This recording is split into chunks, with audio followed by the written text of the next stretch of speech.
that we learn today. The most impactful of them is that when we move as one, we achieve more. We are more impactful and we rise together. It is indeed an honor to be present amongst young men and women who are selfless change makers, agitators of positive change, drivers of transformation, a generation of go-getters that have raised their hands to be counted among those who contribute towards building a just and intersectional continent and world overall. A youth that moves in one voice and shakes in one spirit. If not us, then who? If not now, then when? Today we gather in honor of the first democratically elected president of the Republic of South Africa, His Excellency Nelson Mandela. A towering figure who stood for justice not only on the continent, but the world over, and stood firm and unshaken in the face of oppression and retribution. A selfless servant of the people who gave his life to the greatest cause, and that is the liberation of humanity.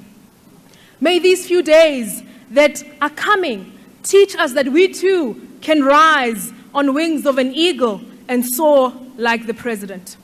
May these few days inspire us to be like Mandela, in thought, in service, and in candor.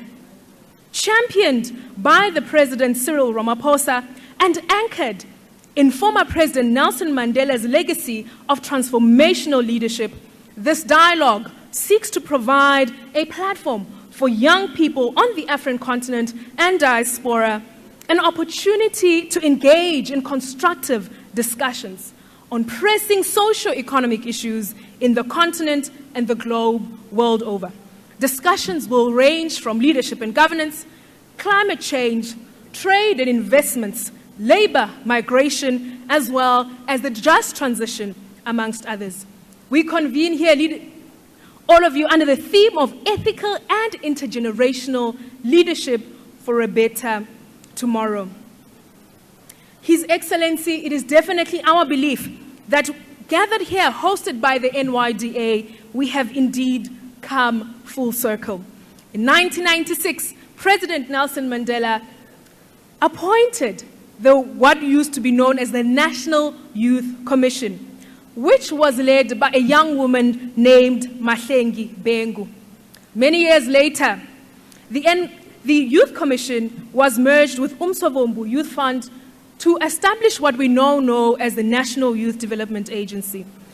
It was in 2021, for the very first time, that the agency was led by a young woman by the name of Ms. Asanda Luwaka, who was appointed by President Ramaphosa. From the Youth Commission that was led by a young woman to the National Youth Development Agency that is led today by young women, we indeed believe that we have come full circle. Young women have been affirmed to be critical components and contributors for positive social change and economic transformation. As we draw inspiration from President Mandela, allow me to quote him when he said, "The youth of today are the leaders of tomorrow." At this point, ladies and gentlemen, allow me to introduce the Premier of the Home of Legends, Honorable Oscar Mabuyane. It is indeed befitting because he is a former SRC president of the University of Fort Hare, a university that is known to be President Mandela's alma mater. The Premier read for his bachelor in commerce, majoring in economics. He is an activist whose passion for service led him to the participation in various formations, both political and non-political. He continues to contribute to the development of people in his community, in the country, and in the continent at large. He has a wealth of knowledge and experience in the public service and has served in various portfolios in the Eastern Cape government. Ladies and gentlemen, let's put our hands together for the Premier of the Eastern Cape, Honorable Mabuyane, as he welcomes us to the Eastern Cape.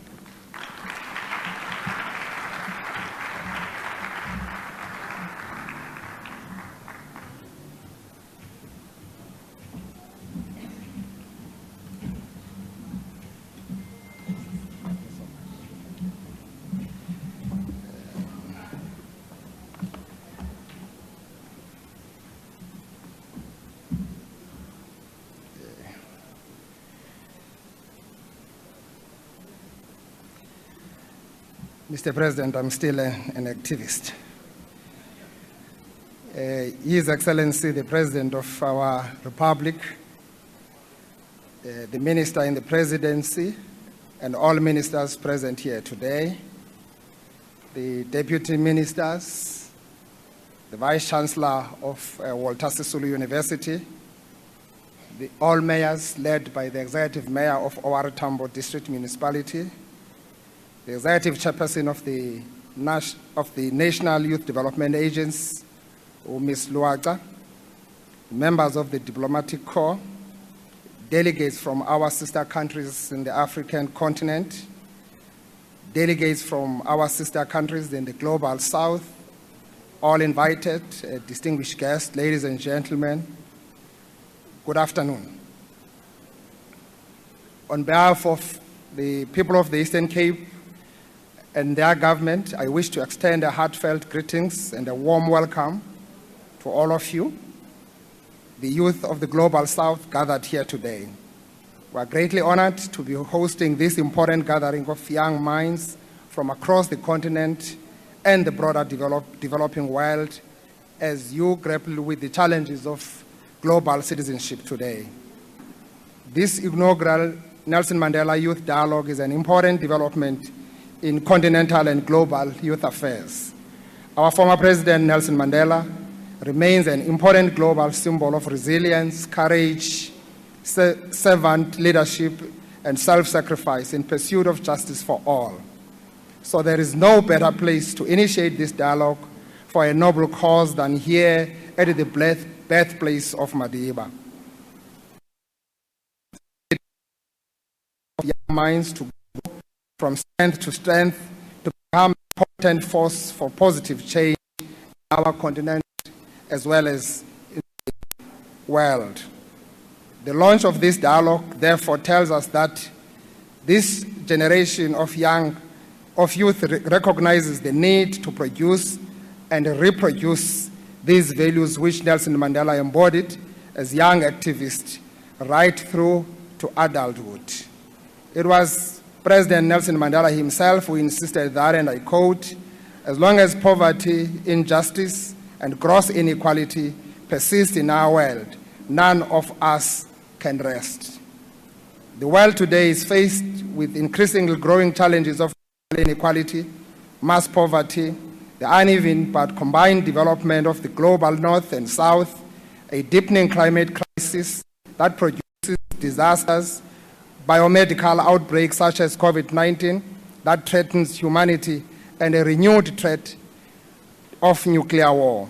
Similarly, all our countries in the Global South are still internally contending with the lasting effects of colonialism in the form of national underdevelopment, low levels of industrialization, high levels of poverty and joblessness, infant mortality, limited access to healthcare and education.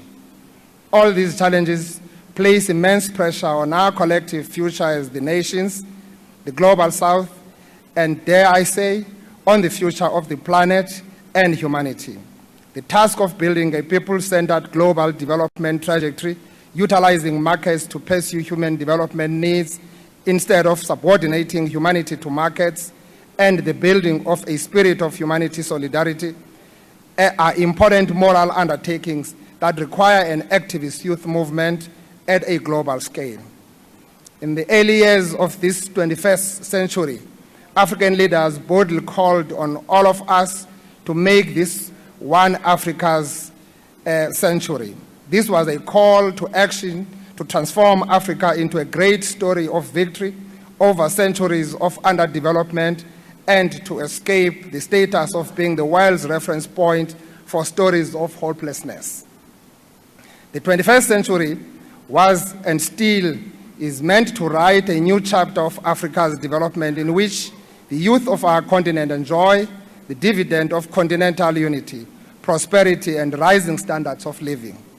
This would mean building social, politically, and economic systems in our countries and continent that meaningfully promote the youth and development of our people.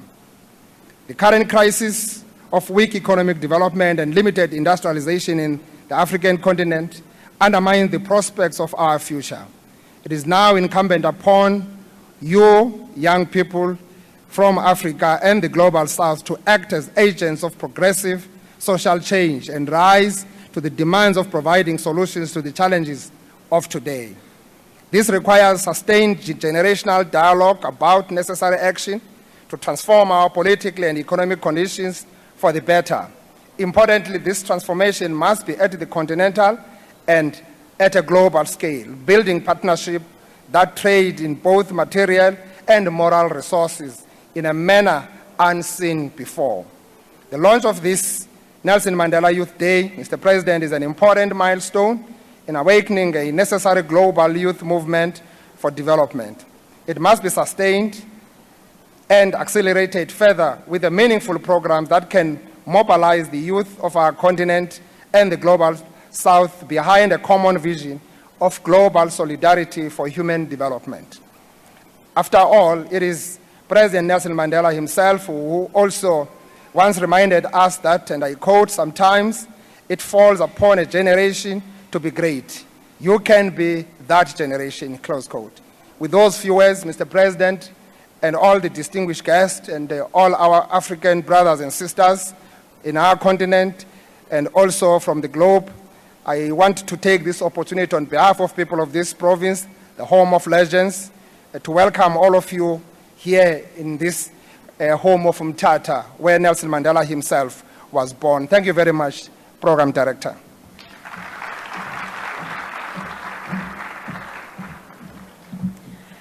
Thank you very much to the Premier. Let's give him another round of applause as he takes his seat. The Premier today reminds us that the task of building a free and just world rests on our shoulders. Global solidarity must be what we focus on as this generation. As we continue to draw inspiration from President Nelson Mandela, he said during the June 16 celebrations in 1996, the greatest challenge facing our nation is to conquer poverty, homelessness, illiteracy, and ignorance. He motivated young people to say, the working youth is critical for our future. The economy depends on young people. With hard work and efforts towards improving skills, we definitely can build a free and just world. Ladies and gentlemen, at this point, allow us to welcome the sitting Vice-Chancellor of the University of Walter Sisulu, Professor Roshiela Songca, who is a decorated scholar and alumnus of the institution. She is the very first woman to lead as Vice-Chancellor and Principal. Let's give that a round of applause. Professor Songca previously held the position of Deputy Vice-Chancellor responsible for academic affairs and research. She has lectured in various institutions of higher learning, from the University of Limpopo to the University of the Transkei, amongst others. She also served, albeit quite briefly, in the presidency during the Thabo Mbeki administration. Professor Songca is an NRF C-rated researcher with expertise in the research around children's rights. She was recently recognized as one of South Africa's most established researchers by the National Research Foundation. Ladies and gentlemen, let's put our hands together as we welcome the Vice-Chancellor and Principal of the Walter Sisulu University, Professor Songca.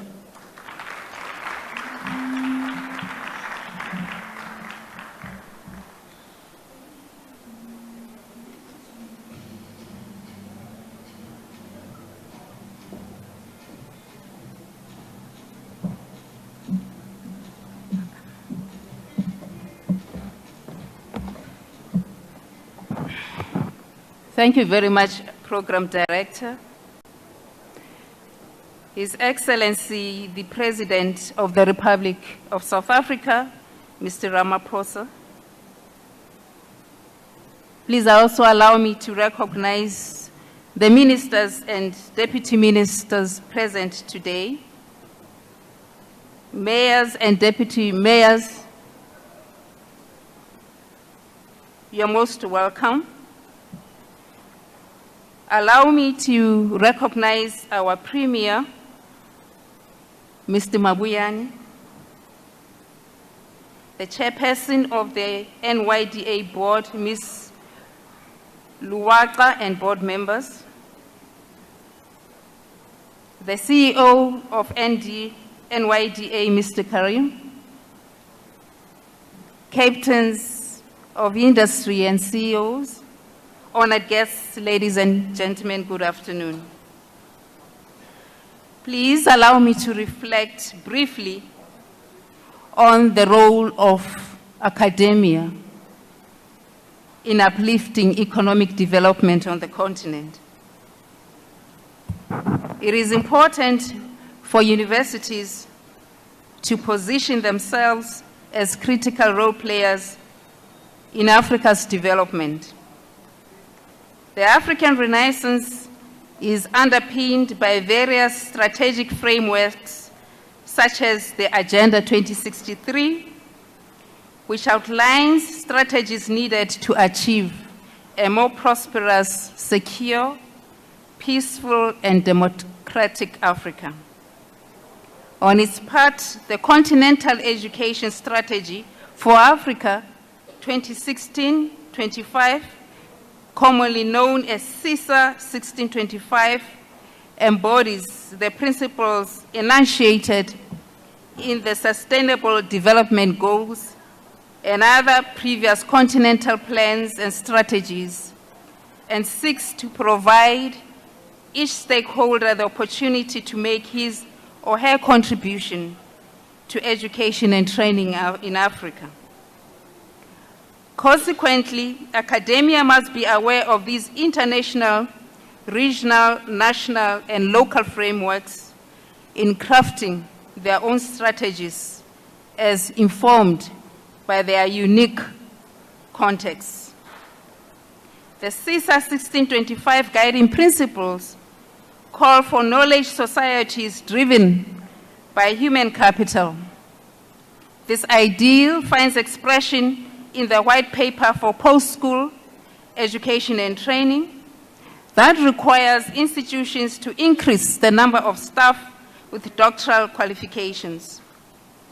Thus, many institutions, including WSU, have introduced interventions to provide staff with opportunities to pursue their studies and also to include their youth in their programs. CISA 2016-25 calls for the strengthening of universities and research.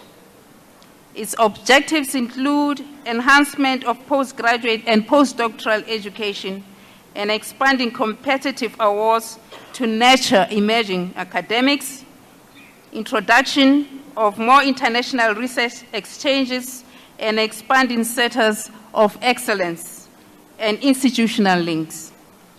There is more emphasis on tertiary education in both the SDGs and CISA 1625 than in previous education frameworks, which seems to suggest an appreciation by continental policymakers of the importance of research to growth and development. Therefore, our responsibility is to use available funds and infrastructure to generate relevant and impactful research whilst collaborating with stakeholders, including communities, in building our economies. Again, CISA 1625 notes that there has been an unprecedented growth of African economies while other regions have experienced sluggish expansion. It further notes that Africa has abundant resources, the world's youngest continent, and can realize its potential through more and better education and training for its youth. Higher education institutions, therefore, have heeded this call in various ways by embodying both national and international imperatives. For example, at WSU, we intentionally offer relevant programs and collaborate with the private sector and other stakeholders to ensure that we produce ready students. In addition, we're developing a new program in agricultural technology and working closely with the Tsolo Agricultural College. We note our unique context, thus we expand our partnerships with communities in creating and disseminating research and also focusing on our commercialization endeavors. Our medical school plays a critical role in communities it serves via problem-based learning and through the use of technology, collaborates with other medical schools to enhance our programs whilst exposing both our lecturers and students to other paradigms and approaches. Through the STEM Center, established in partnership with NEMISA, STEM Power, DHL, and Smart Aid in the Faculty of Science, Engineering, and Technology, we train students and youth in surrounding communities, on basic skills in artificial intelligence and robotics. These are but a few examples of our innovative engagements with global challenges. Others are located within our research niche areas and community engagement initiatives. In conclusion, I posit in support of research findings that our contributions in academia rest on us taking an expansive view of higher education for development that goes beyond dominant development orthodoxy. In this way, development would encompass issues of identities, of values, of social change, liberation, and so on, as we chart our paths for development. Ladies and gentlemen, it would be remiss of me not to thank NYDA for choosing WSU to host this important event. The youth is the future of our country. Therefore, we need to invest in their education and capacity building initiatives to sustain the economic development of South Africa and the continent. The former President Nelson Mandela once stated, and I quote, "Education is the most powerful weapon which you can use to change the world." And I close quote, and I thank you.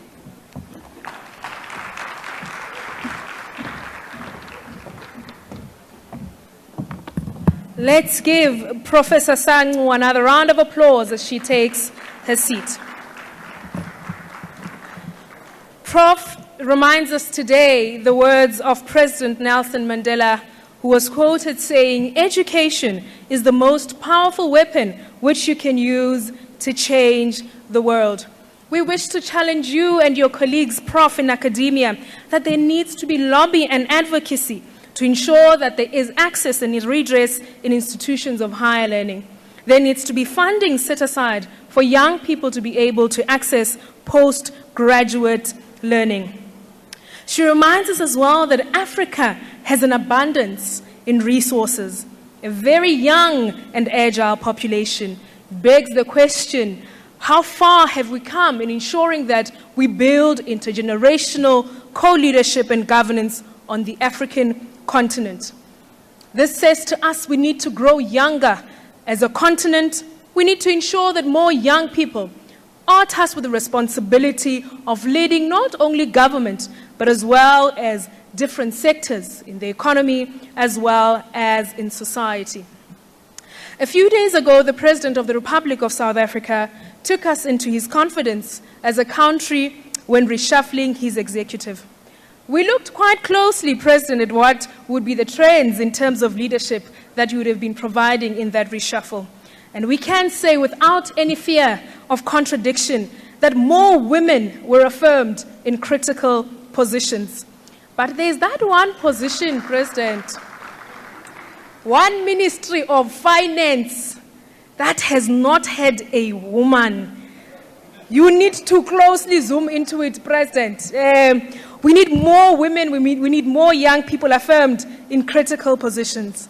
It gives us hope, President, that there is a better tomorrow, that there is a more inclusive world where women are not seen as peripheral beings, but critical bodies and agents of socio-economic change. Women and youth are seen as active participants that have capacity to contribute meaningfully to the development trajectory as well as the growth of the economy. But most importantly, President, we need to highlight that as the National Youth Development Agency, we saw different generations and leaders of the NYDA board being affirmed.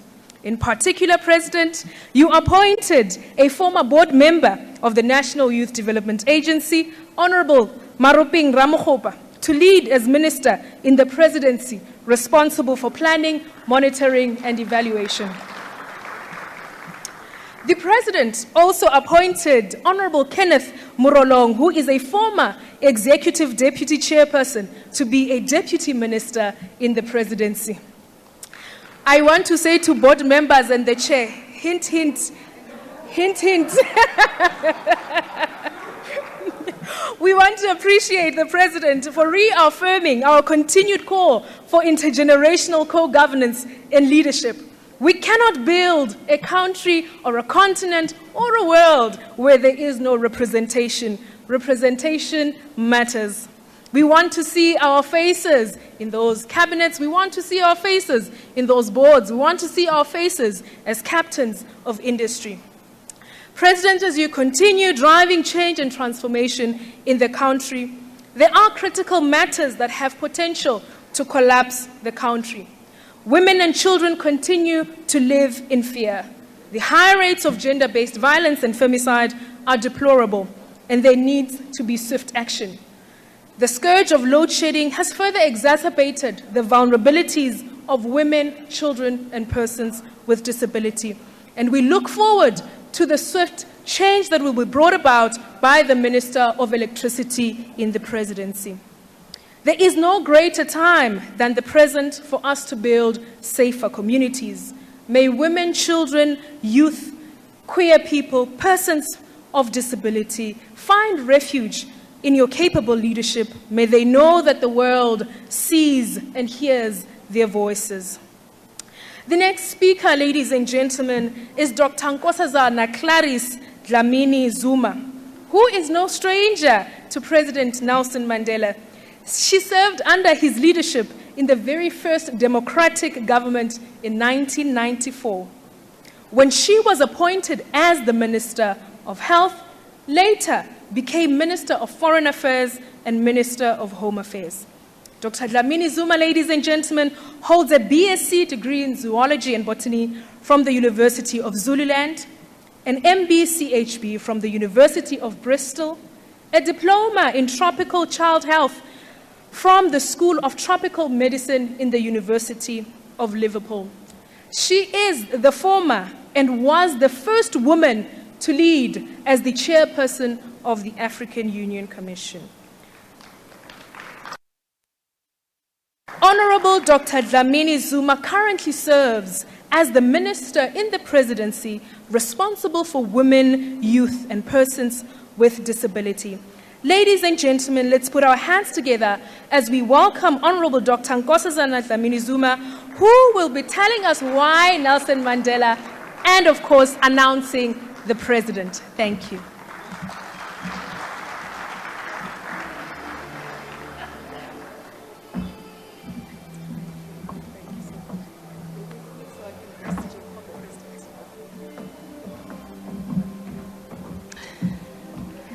Thank you very much, Program Director and Deputy Chair of the NYDA, Your Excellency, President Cyril Ramaphosa, the President of the Republic of South Africa, our host, the Vice Chancellor of the Walter Sisulu University, and our other host, the Premier of the Eastern Cape Province, ministers and deputy ministers present, ngibulise ku Queen wamama ubuyele ekhaya, wababa ubuyele inkosi ubuyele ekhaya, and then greet the leadership of the young people, Executive Chairperson of the NYDA, CEO of the NYDA, senior government officials, international guests, and more importantly, the young people who have come from across our continent to be here. Ladies and gentlemen, let me say how excited I am on being part of this dialogue, which seeks to unite and develop a new crop of Pan-Africanists across our continent. It is very appropriate that you have chosen as your canvas the beautiful tapestry of Nelson Mandela's life. Nelson Mandela grew up in this neighborhood, a stone throw away from here, the villages of Umvezo and Kunu. No doubt, under these skies of the southern tip of Africa, Mandela would have marveled at the skies, at the stars, and maybe observed their movement, looking at hints of hard and joyful times to come. And he would have done that as did the ancient astronomers of the Dogon people of Mali. The Dogon people of Mali, since time immemorial, have carried from generation to generation knowledge of a unique star, Sirius A and B stars, which appear only in 50 years. And these stars have only been confirmed by NASA recently, but the Dogon people knew them from time immemorial. He would also have been inspired by fireside tales of great African warriors, such as Zinza, Shaka, Skukuni, and many others. He would have also been reinvigorated by tales of distant battles and wars fought and won by Africans. Let me quote one, just to affirm what the program director said about women. The Battle of Adwa, which was led by a woman against the Italians, the Empress Taitu, with her versatile battle prowess, and he won against the invading Italians, and Ethiopia was never colonized. Madiba would have carried to heart in those long years of incarceration what internationalists par excellence Commandant Che Guevara once said, and I quote, "The true revolutionary is guided by a great feeling of love." You can't be a revolutionary unless you love the people. Not yourself, but the people. And Mandela would have been one of the things that kept him and his comrades alive and well on Robben Island. And of course, he became our first president for a democratic South Africa. And he dedicated every breathing second of his life in love and in service of humanity. It is therefore inspiring that we meet in his name and add another important building block to the centuries' fight for a just world. And that just world was given impetus by many events, one of them being the slaves across the seas in the Haitian Revolution, who fought and defeated the British and the French armies to gain their independence on January the 1st, 1804, making them the first free nation of colonized Africa. And they did that alone, away from their motherland, because they were determined. And these were young people. Battles are not fought by old people. It was young people, led by Toussaint Louverture, and they took a bold stand in a foreign land. And of course, it is because of that reason that even today, the history of that country is not what it should be, because the colonizers ostracized them as the independent African country because of fear that that might inspire everyone else to do the same. Here in South Africa, the colonizers called it in Afrikaans swart gevaar.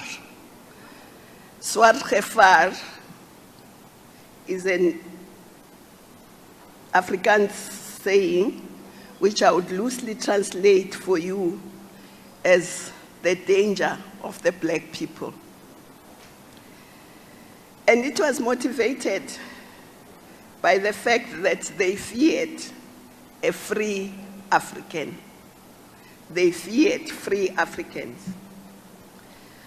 But of course, the African women also carried the greatest brand of this discrimination. We called it triple oppression. On account of race, we were oppressed and discriminated on account of race, of class, and of gender. And Nelson Mandela would have also been inspired by his peers on the African continent and in the diaspora. You'll recall that in 1945, there was the 5th Pan-African Congress, which met in Manchester. Amongst them were giants of Pan-Africanism and human rights activists, which included Ami Garvey, W.E.B. Du Bois, George Papno, Ras Makonnen, Jomo Kenyatta, Kwame Nkrumah, Hastings Banda, amongst others. And at that time, they were also young. Some of these participants were instrumental also in building the African youth movement, but also the Organization of African Unity. One of the things they decided at that conference was that Africa must be decolonized within 50 years. And they lived to that target. They didn't just say it. Those who became free, they formed the Organization of African Unity. They formed the Liberation Committee to liberate other countries that were still not free. So no country which is liberated, including ours, liberated itself alone. We worked together with the countries of the continent and, of course, the progressive part of the world. And they recognized that no one country in Africa can boast of being free unless the rest of the continent was free. And Kwame Nkrumah made this very clear when he delivered in March 1957 at Ghana's independence, his independent speech. And I quote, he said, "Ghana's independence was meaningless unless it is linked up with the total liberation of the African continent." So even now, there is no country that can be an island of prosperity unless the rest of Africa is developed and prosperous. So that's why we are very excited that you young people are here together to ensure that the continent is liberated from poverty, from ignorance, from want, from hunger, from inequality. And let me just remind you of what the colonizers wanted to do. And it is aptly captured by one of my favorite African writers, Ben Okri, in his book, Infinite Riches. And he best describes this. And he says that the colonial governor, and I quote, "Deep in his happy sleep, the Governor General dreamt of taking the golden stool of the Ashanti king, the thinking mask of Bamako, the storytelling rocks of Zimbabwe, the symphonic Victoria Falls, the shapely lust of Luo elephants, the slumbering trees of immemorial forests, the luxurious river Niger, the enduring pyramids of the Nile, all the deltas rich with oil, the mountains rifted with metals, apocalyptic, the mines shimmering with gold, the ancestral hills of Kilimanjaro, the lexicon of African rituals, the uncharted hinterland of Africa's unconquered spirits." He dreamt that the natives were us, would transport all these resources, tangible and intangible, on their heads or on litters, walking on the great road in an orderly single file across the Atlantic Ocean for 3,000 miles. He dreamt of having all these riches transported to his land. But what is happening today? It's still happening. What he dreamt of is still happening. It may not be us in single file, but it's our trucks in single file going to the ports, taking raw materials across to those lands.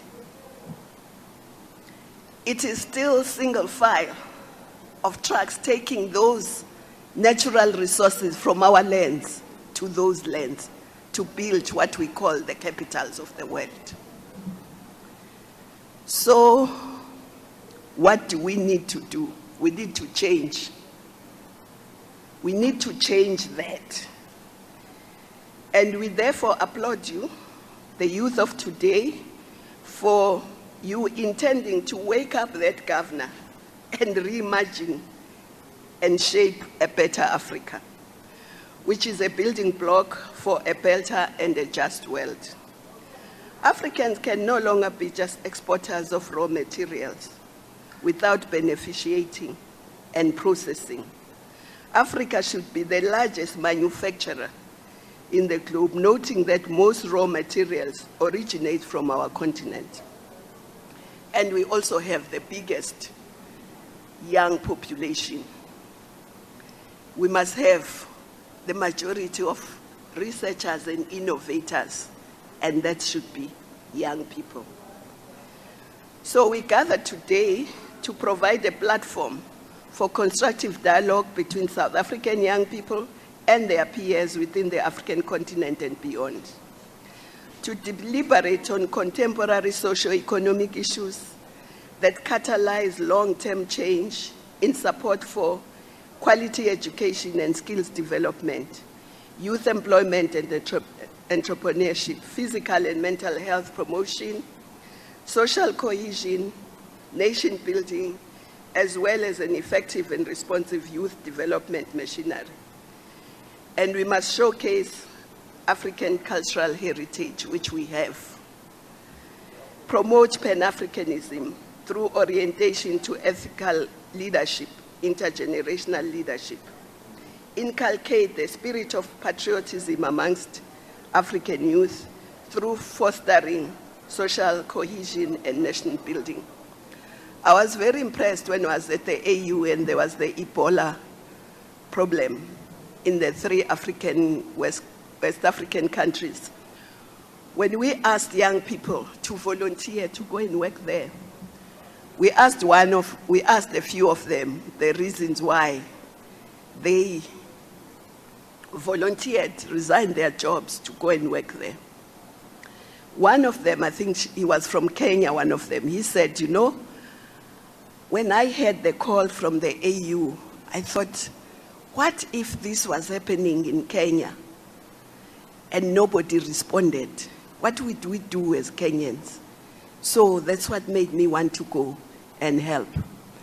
And another one said, You know, we always talk about Pan-Africanism, but I thought this gives us a tangible way of showing our Pan-Africanism. That's why I'm here. So, I just know that you are also inspired by the fact that you know our fortunes as Africans are intertwined. And none of us can prosper if the others are not prospering. And of course, Nelson Mandela and his comrades and all of us would have also been inspired by the Cuban Revolution. It's a small island, but look at what they've been able to withstand over decades. But they are not only looking after themselves, but a lot of countries here, including our own, have doctors being trained in Cuba by the Cubans. They understand unity, they understand solidarity, and they understand that they cannot prosper when others are not, with all their challenges. But what did they do when their revolution prospered? They ensured that the Cubans had education and skills, and that they had health. In Cuba, with all the challenges, health and education is free for all. Because they know we cannot defend our gains unless we have the skills. We cannot develop our countries. We cannot manufacture. We cannot innovate unless we're skilled and healthy. So those are the events and things and people that inspired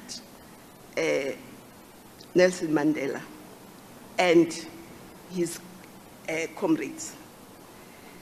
And of course, Nelson Mandela also was human.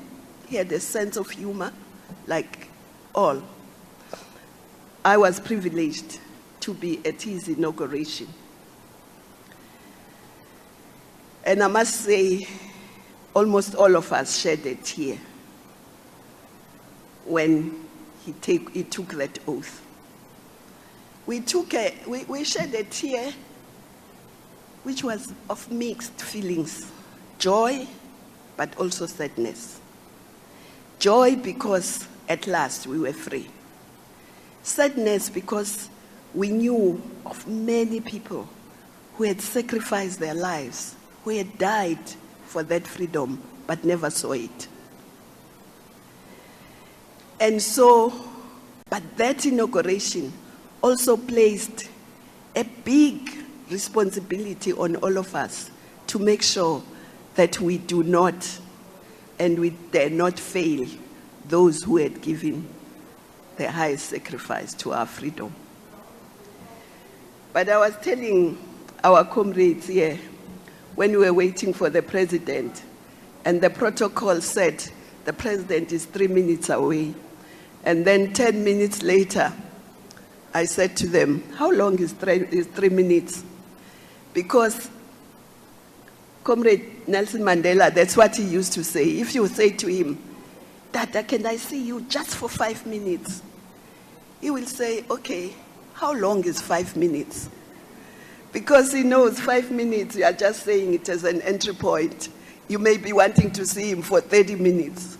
But he had that sense of humor. You'd say, okay, you want to see me for 5 minutes, but how long is 5 minutes?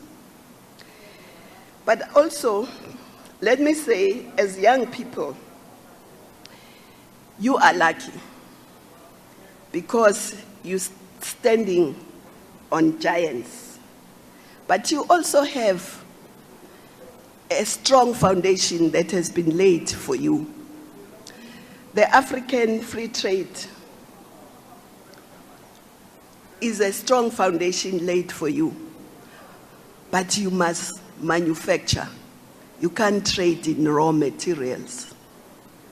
So manufacturing, innovation is very important for you.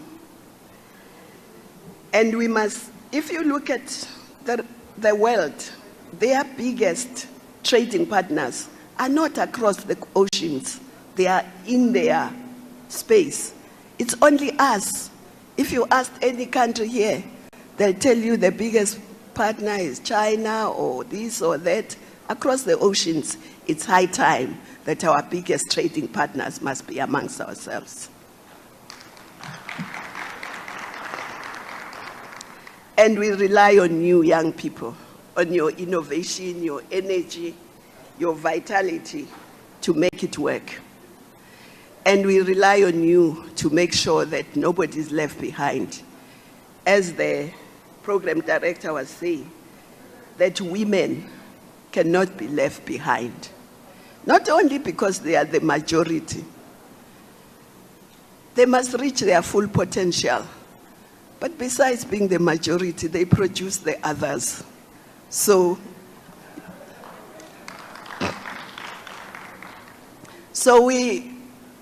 you must remember that all of you, if I were to say to you, is there anyone who didn't lie on a woman's womb here?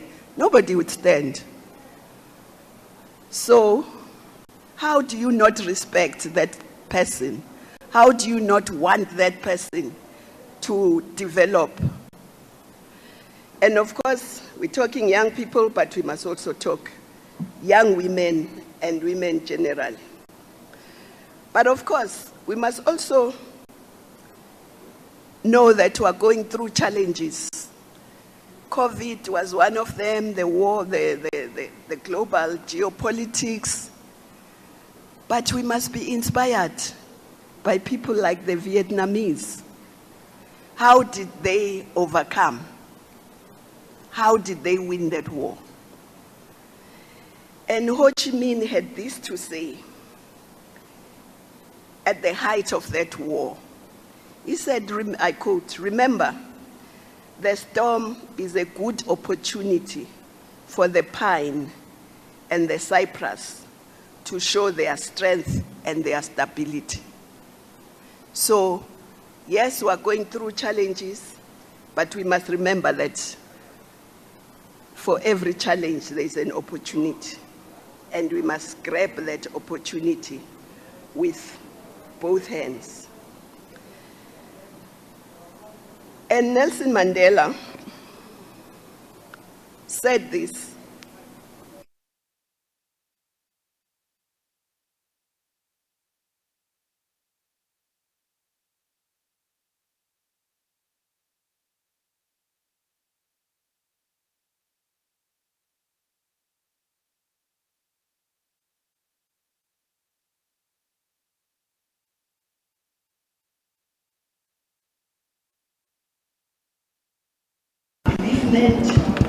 The happiness, the prosperity, and comfort of the children be the jewel on that crown. Close quote. So everything we're doing is not for our individual happiness or prosperity, but it is for the children of Africa. It's for all of us. It's for the youth. And that's what he said. And I'm certain Mandela portrayed ethical intergenerational leadership. He understood that he was standing on the shoulders of giants as he embraced the inspiration from all quarters of history and the world. It was the shoulders of these great giants such as Kwame Nkrumah, David Du Bois, Charles Mackay, Ho Chi Minh, Che Guevara, Rosa Parks, Fidel Castro, Julius Nyerere, Queen Sheba, and many others. Patrice Lumumba, Martin Luther King, Amanda Mandela, and many others that kept him inspired, that he knew he was standing on the shoulders of those giants. You also are standing on the shoulders of many giants. So you are not short of role models. You are not short of exemplars. Mandela is one of them, and there are many others. So you can't say you don't know who to follow. You know who to follow. And let me close by saying that Che Guevara said, I quote, "Passion is needed for any great work, and for the revolution, passion and audacity are required in big doses." So at this point, I know you say I have 5 minutes, but I'll save it for the President, my remaining minutes. At this point, I would like to do something. You know, it's not usual that you have to tell the President what to do. And at this point, I'm going to call upon the President of the Republic, President Cyril Ramaphosa, who's been our President now for 5 years. And he has a long history, and I will not take time because I know all of you have read about him, you know. But one thing I want to say is that he's actually the brains behind this dialogue.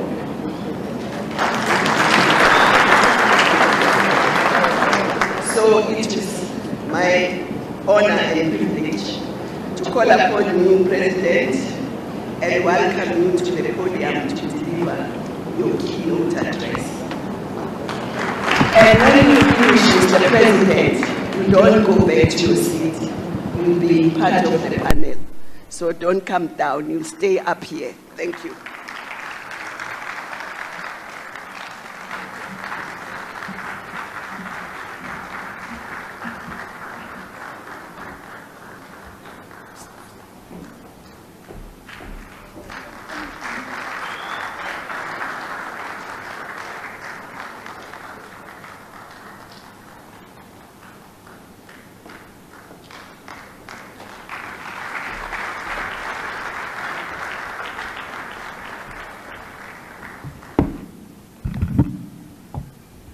Thank you. Let's be seated, please.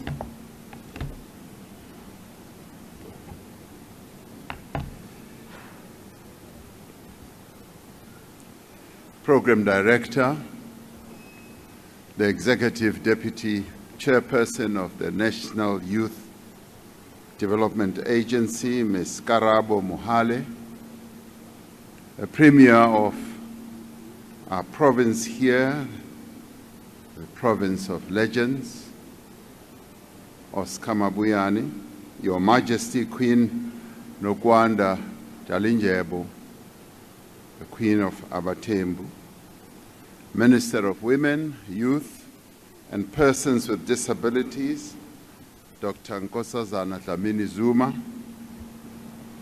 ministers here present also, and deputy ministers, the CEO of the NYDA, Mr. Wasim Karim, and of course the chairperson of the NYDA, Ms. Asanda Luaka, the Vice Chancellor of Walter Sisulu University, Professor Songa, and the Secretary General of the Pan-African Youth Union, Mr. Ahmed Benning, members of the board of the NYDA and representatives of the Nelson Mandela Foundation and representatives of the Nelson Mandela family, esteemed delegates and participants in this, the inaugural Nelson Mandela Youth Dialogue, and ladies and gentlemen. I'm really delighted to be here today and to have this opportunity to welcome you and also to participate in this dialogue. We gather here as we come from a number of countries on our continent and of course South Africa. We speak many languages as we are gathered here and come from very different places. I'm told that we have up to 18 countries represented here. As an inaugural dialogue, we ought to give that representation from 18 countries a round of applause. Much as we come from different places, we are all the children of one mother, Mother Africa. We are the roots of a single tree. We are also the tributaries of the many rivers that flow on our continent, rivers that flow into one sea. All of us are a piece of this continent. As Africans, we are united in our diversity, and our unity is our greatest strength. And as we are gathered here today, under one roof, as one family, in honor of the memory of one of the outstanding sons of our continent, Nelson Mandela, who, as we've heard, we honor with our presence here in a place where he was born and grew up. The conceptualization of this youth dialogue was inspired by Nelson Mandela's cherished dream to see the young people of our continent, Africa, come together to unite, but also to collaborate to solve our many challenges. You could say that our being here as well at this dialogue is also inspired by the struggles and the work and the lives and the dreams of other giants of our continent, all of whom have already departed from this life. Giants like Kwame Nkrumah, Murtala Mohammed of Nigeria, Patrice Lumumba of Congo,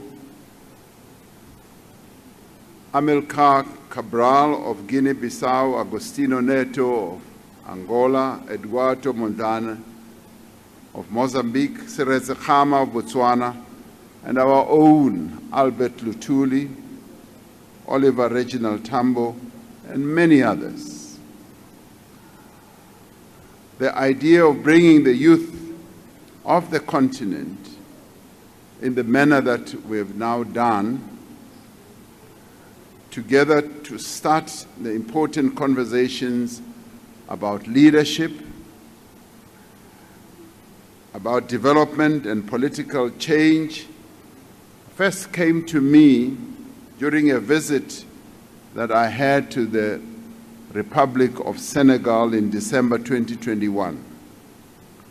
After delivering a lecture at the Sheikh Anta Diop University, the students that I had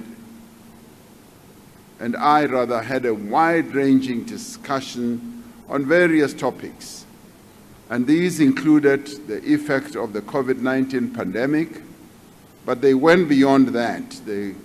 Also, Professor Songa included the role of African universities in the development of our continent and also in the production of knowledge. The discussions also revolved around economic integration, sustainable development, constitutionalism, human rights, fundamental freedoms, creativity, innovation, and economic development broadly. It struck me then, as I was having these discussions with students, as it has always, whenever I travel in other parts of our continent, just how many opportunities there are for Africa's young people to collaborate. There is so much that young people across the continent can learn from each other, can learn from each other's experiences. They can draw on each other's strengths, capabilities, and in many ways encourage each other as they take up the mantle of leadership. What I have always found deeply moving is the great regard in which Nelson Mandela is held across the African continent. There are streets named after him. There are buildings also named after him. At the AU headquarters, there's a big hall that is named after him as well. There are images of him littered across the continent, and there are continuous lectures held in his name and honor, and there are also talks about him and his memory. It is nearly always the first name that enters conversation whenever any one of us who are South Africans travel across the world, as they know that we are from Nelson Mandela's country. The students of Sheikh Anta Diop University were eager to talk to me about Nelson Mandela's legacy. So when the idea of convening this dialogue for African youth first took place, I knew that it had to be aligned with President Mandela and his legacy, his leadership, and his Pan-African outlook as well. It was fortunate that just days after returning from my state visit to Senegal, that I met with the newly appointed board of the National Youth Development Agency and presented my idea and my vision for the holding of this youth dialogue. I envisaged a situation where we would once a year take this dialogue not only in South Africa, but also take it to other countries and bring together the youth of the continent to come and talk about their development. So having originated here, I envisage that the next one will be in another country. And yes, it will have been originated in South Africa, but it is the type of dialogue that should bring young people together, that should be embraced and owned, yes, broadly by various countries and by our continent as well. I'm grateful for the commitment of the NYDA, Chairperson Asanda Luaka, and indeed all of you in the NYDA, but I'm also very pleased with the commitment of the Nelson Mandela Foundation and also for the Nelson Mandela family, that South Africa, yes, convenes this very first one, particularly on the topic of ethical leadership. That day has now finally come. In this room today are young people from North, East, West, Central, and Southern Africa, as well as from the diaspora as well. You are here as youth leaders from your respective countries who want to be part of the solution to Africa's many challenges. You are here because, as young people, you demand, as it was clearly stated by Deputy Chairperson Mohale, when she said you demand to be part of decision-making and shaping a future that is essentially yours. We see the Nelson Mandela Youth Dialogue as a collective that brings together the builders of a new Africa. As young people, you are indeed the next generation. You are the innovators, the change makers, and the agents of progress that all of us are looking forward to take this beautiful continent of ours forward. It was Nelson Mandela who offered the finest description of this concept. And he said, sometimes it falls upon a generation, as Premier Mabuyane said, to be great. You can be that generation. Let your greatness blossom. He called young people the rock on which our future will be built. He called them our greatest asset as a nation and indeed as a continent. He said, "You will be the leaders of our country, the creators of our national wealth, and those who care for and protect our people." He saw young people as the builders of a better Africa and indeed a better world. We are therefore delighted that we can take a critical step towards fulfilling his vision with the launch of this inaugural Nelson Mandela Youth Dialogue. As we gather here, we dare declare that essentially our identity is unambiguously African. That is something that we should never forget.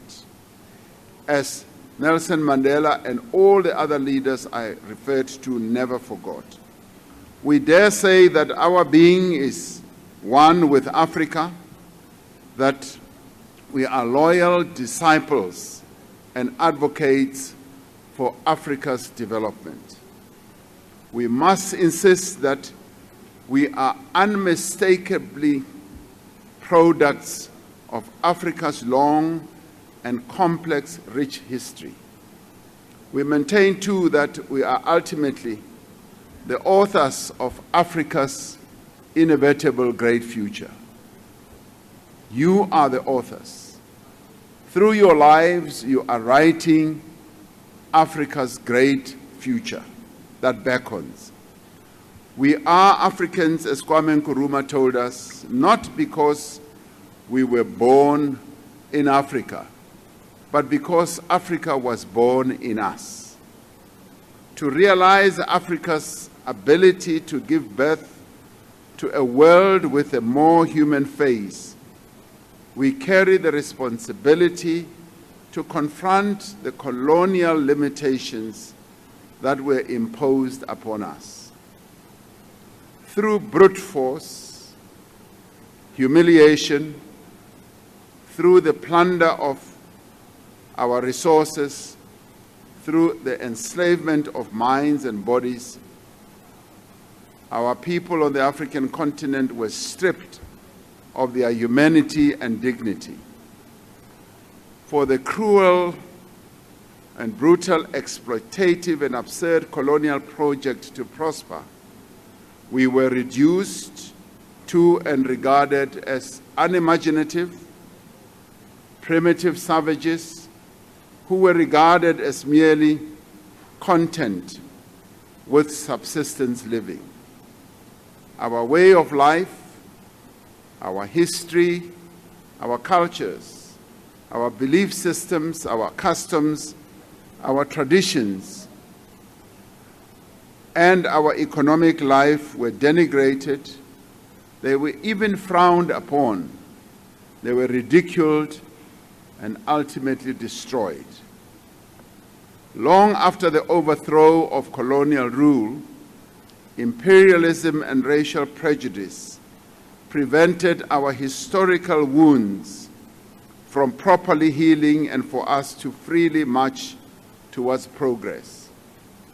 As it was said by Frantz Fanon, who said, "Imperialism leaves behind germs of rot which we must clinically detect and remove from our land, but from our minds as well."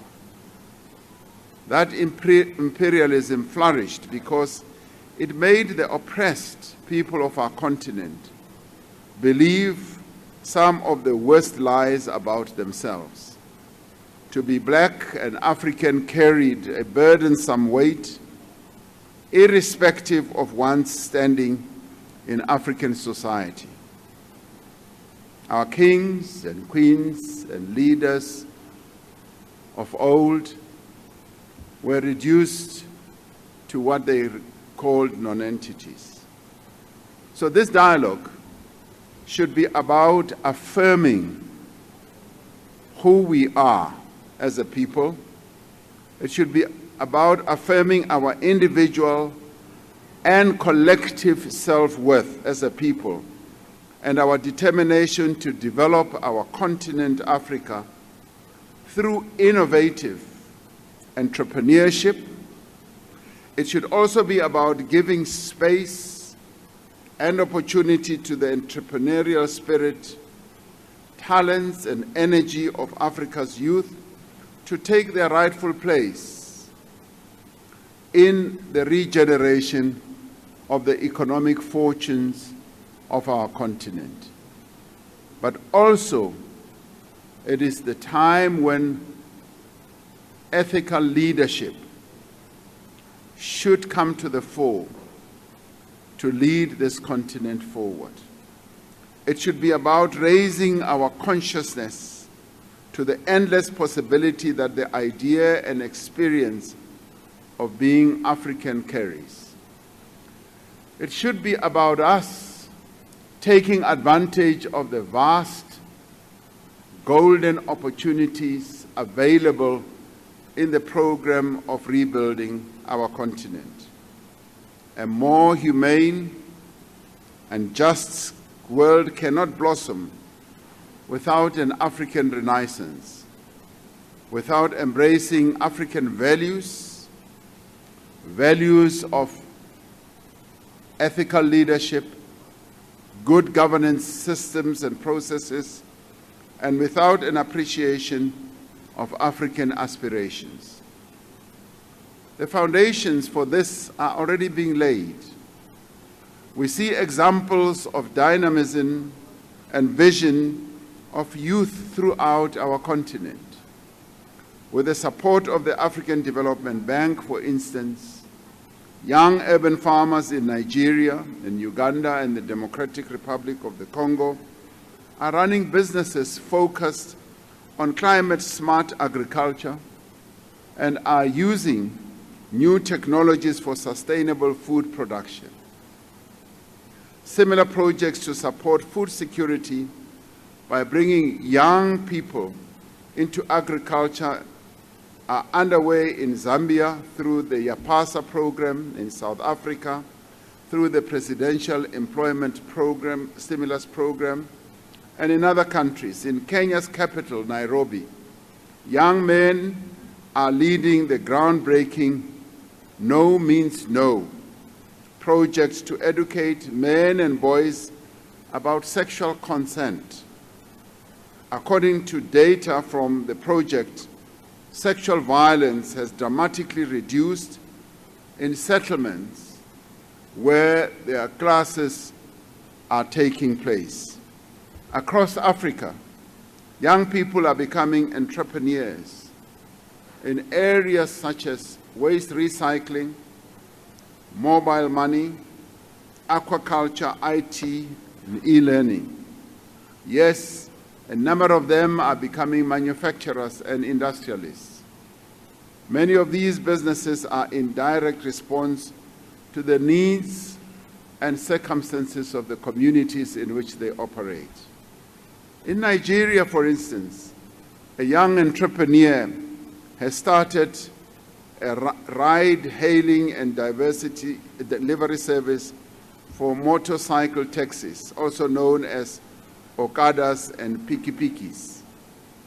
Young African climate activists like Vanessa Nakate from Uganda have been raising awareness and speaking for climate justice for many years, far away from the news cameras.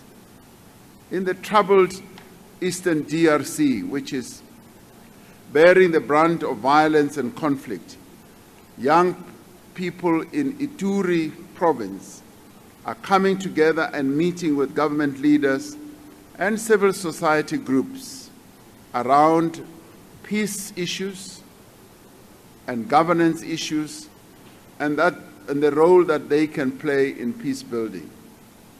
When it comes to agitating for political change and human rights, it has been Africa's youth that has been giving a voice to the disaffected and marginalized through music, popular culture, art, cinema, and protest.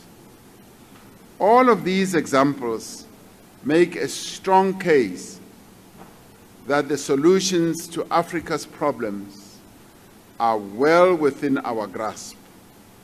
Many of them are already being implemented in Africa, for Africa, and by young Africans. This proves that we no longer need to look outside of our continent to find solutions to Africa's problems. And that is why the AU's slogan is African solutions for African problems. The Nelson Mandela Dialogue is an engagement between young Africans on the most critical and pressing issues of our time, such as youth unemployment, African trade and economic integration, entrepreneurship, sustainable development, climate change, and good governance. This dialogue is just the start. We want to start a conversation about ethical leadership, drawing on the Mandela legacy. And in doing so, we want to light a spark and a fuse in the minds of young people from across our continent who aspire to lead. Africa does not need leaders who just want to lead. It needs leaders who are ethical and principled.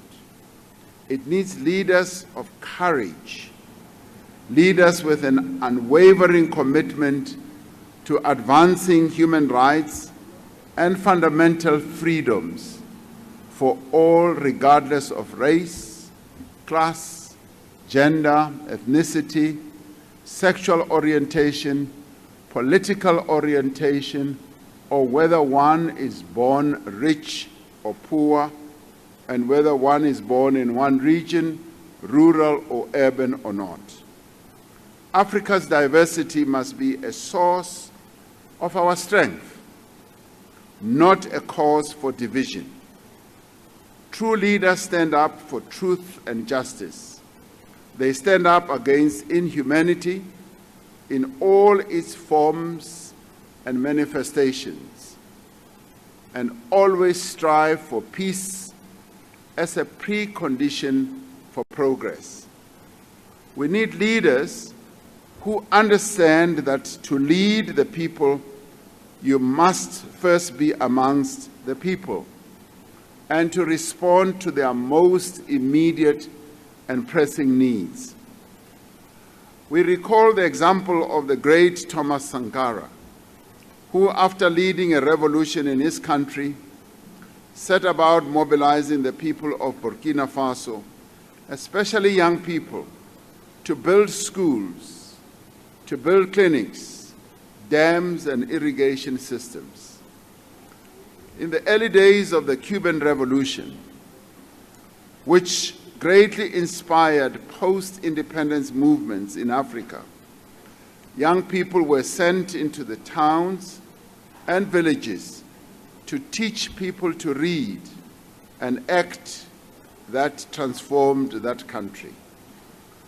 Yes, we do need leaders who are infused with love for their country and for their continent, who do not tailor their patriotism to whether they are speaking to audiences at home or abroad. We cannot raise Africa high in the world if our own leaders take nothing but stories of gloom to foreign capitals. I recall President Mandela's words, which are narrated in the book Conversations with Myself, where he says, "Even the younger generation of today still values the experience of elders, young men and women who are grappling every day with fresh, practical, human problems, like to test the knowledge acquired from the classroom and books against the experience of their mature seniors who have been in the field." President Mandela was often asked what influenced his worldview, and he said, he spoke about his own upbringing here in this area.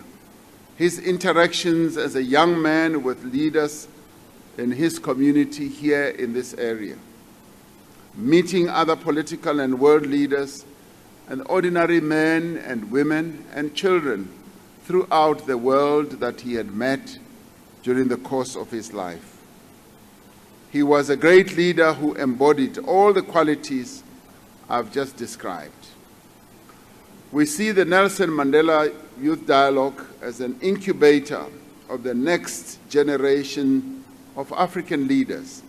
That is why I'm proud to announce the establishment of a fellowship program for extraordinary young leaders. This fellowship will enable people to pursue a year-long fellowship in South Africa and be trained on a curriculum of leadership, governance, economics, and development. We plan to have our first intake in 2024 academic year.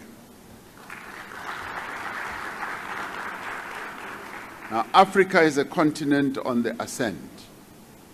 Democracy is being consolidated, it is being broadened and deepened, despite a few isolated examples of regression. Several African economies are growing and thriving, and this will only improve once the African Continental Free Trade Area becomes fully operational.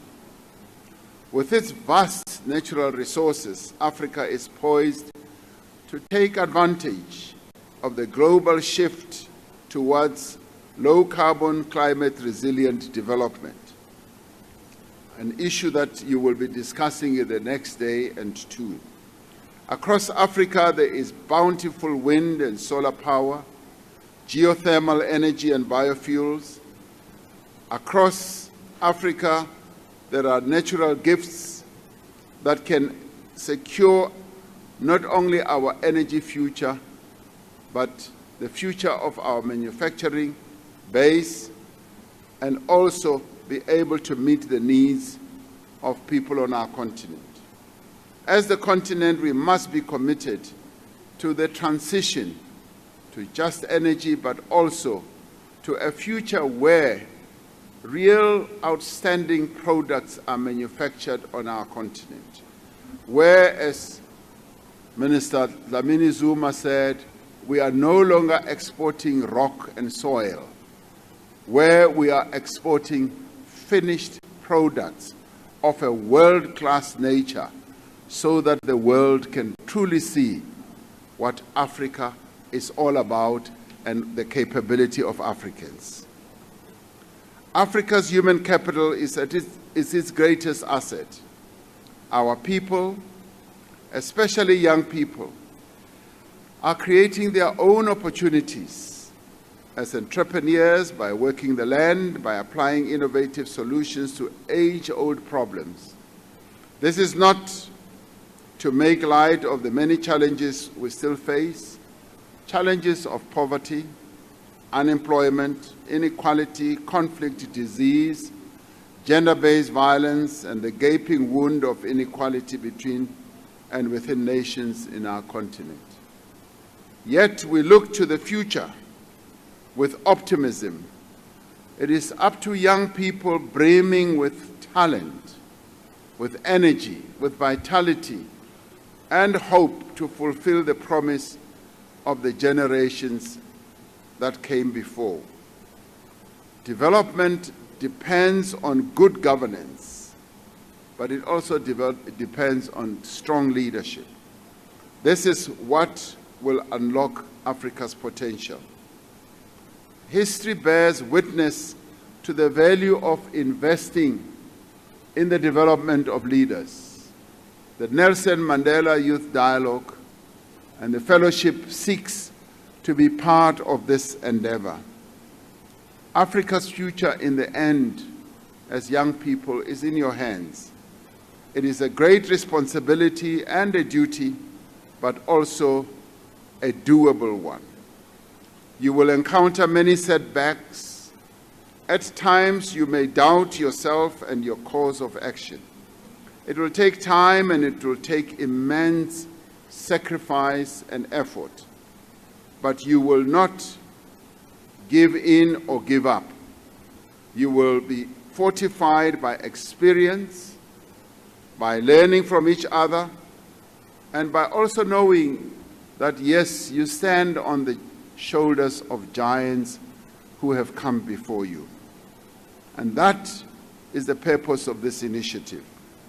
Change will come from the decisions that you as young people make, the actions that you undertake from the values by which you choose to live. We have one political freedom in Africa. It is your responsibility to pursue economic freedom, prosperity, and unity.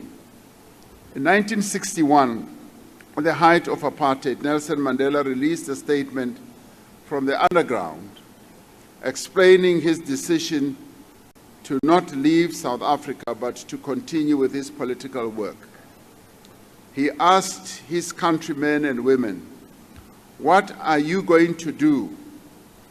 Will you come along with us, or are you going to remain silent and neutral in a matter of life and death to my people, to your people?" For my own part, he continued, "I have made my choice. Only through hardship, sacrifice, and militant action can freedom be won." And he ended by saying, "The struggle is my life." As earlier said, because of the strong foundation that has been laid for you as young people in the modern era, you are able to go by the experience of those who have come before you, but you are also able to capitalize on the great progress that has been made so far. As Africa's next leaders, you will bring us the peace and collective prosperity we seek as a continent. Let it be that this cause, this struggle, too becomes your life, your preoccupation, and your foremost goal. Become the next generation of principled, ethical, servant leaders that usher in a new era of African progress. Be assured that in doing so, you have the support and the full support of this Nelson Mandela Dialogue and Fellowship. This dialogue is essentially about the role of enterprise in bringing a better life to all our people on the continent.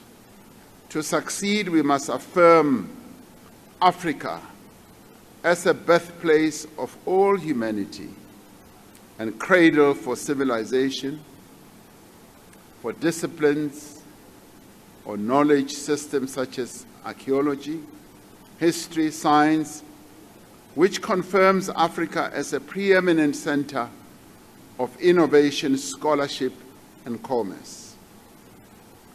John Reeder, in his book called Africa, a biography of the continent, affirms Africa's pivotal role in creativity and innovation and civilization when he attests that about 100,000 years ago, groups of modern humans left Africa for the first time and progressively colonized the rest of the world.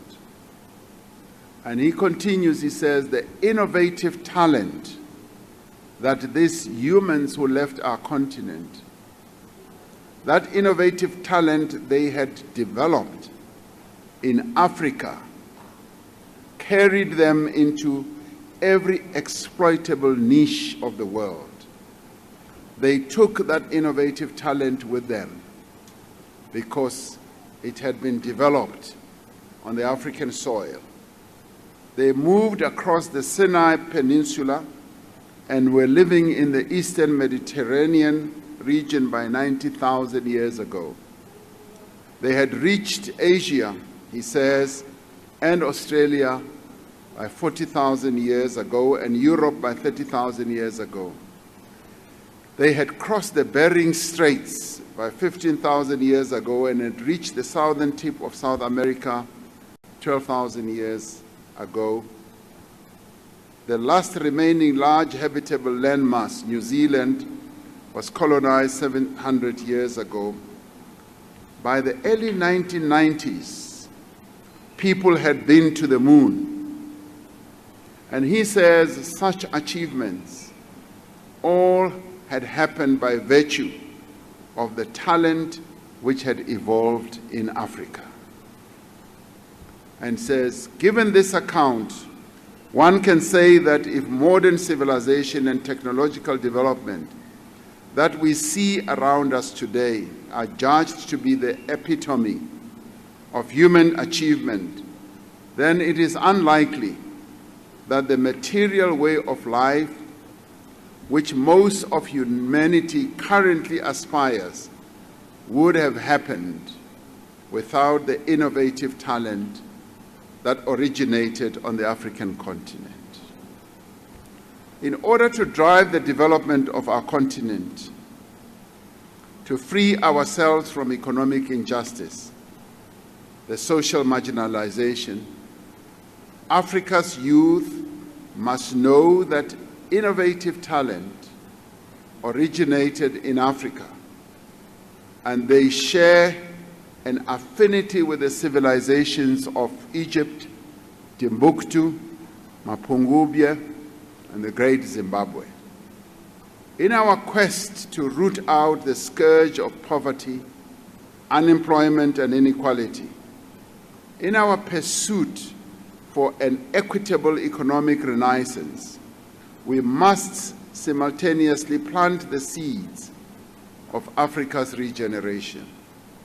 We must purposely celebrate Black excellence and innovation to demonstrate that over a millennia we possessed and refashioned a culture of energy, innovation, vigor, and strength.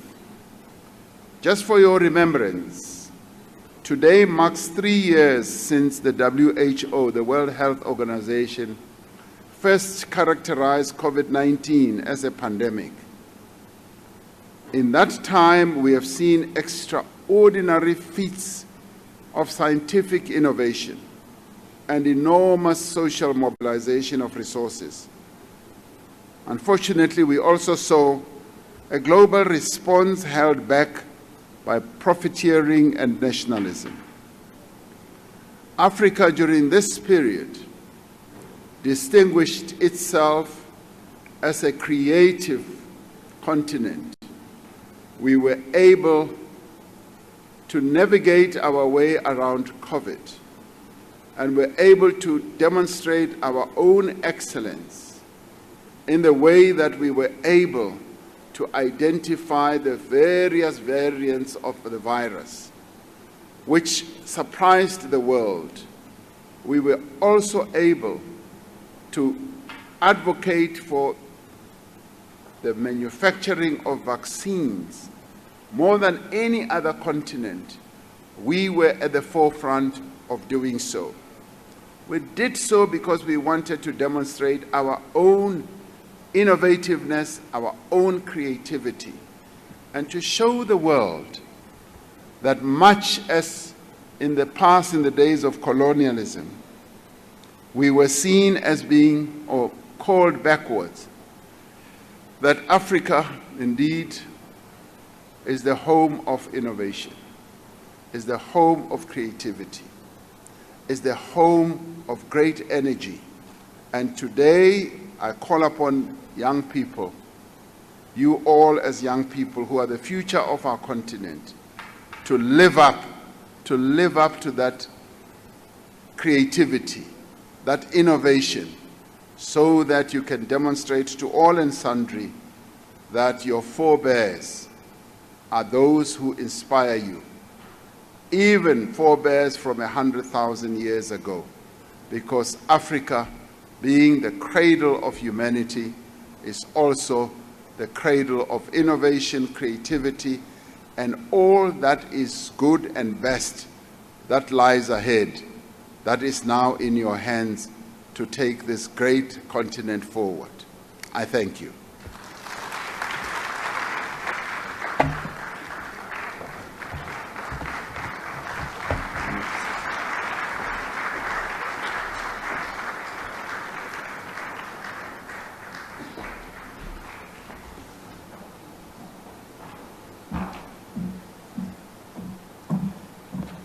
We may be seated. Thank you very much, His Excellency, for reminding us that Africa's diversity should be a point of unity. We apologize for that. At this point, ladies and gentlemen, we're going to move on into our panel that is going to be led by Ayabonga Tawa, who is the Chief Commissioner of the International Trades Fair. He is a member of the Presidential Economic Advisory Council and an experienced economist with over 10 years' experience. He will be leading the dialogue for us. Thank you. Thank you very much, Program Director. I don't know if my mic is on or there's an expectation that I use my shop steward's voice. I'm not a shop steward. I know the President was at some stage. I guess he might be able to, okay, I think it works now. Allow me at this stage to also call up to our panel the Chairperson of the National Youth Development Agency, Asanda Luaka, to come up onto the stage. And I think if you do not know much about Asanda, let me say a little bit as she comes up onto the stage, please, ma'am. Yes, please. Please give her a round of applause. She has extensive experience, aside from her work on the board of the National Youth Development Agency in evidence-based policy making. She's also a past student activist of significant repute. And she is, of course, as we said, now the chairperson of the National Youth Development Agency. She's also in the governance of many technical and vocational education institutions. And it certainly would be great this afternoon to hear a bit more from her about that. So let's give her a round of applause. To join us on the stage as well, from the Pan-African Youth Union, we're going to be joined by Mr. Ahmed Bening. And I'd also like us to welcome him as he comes up onto the stage.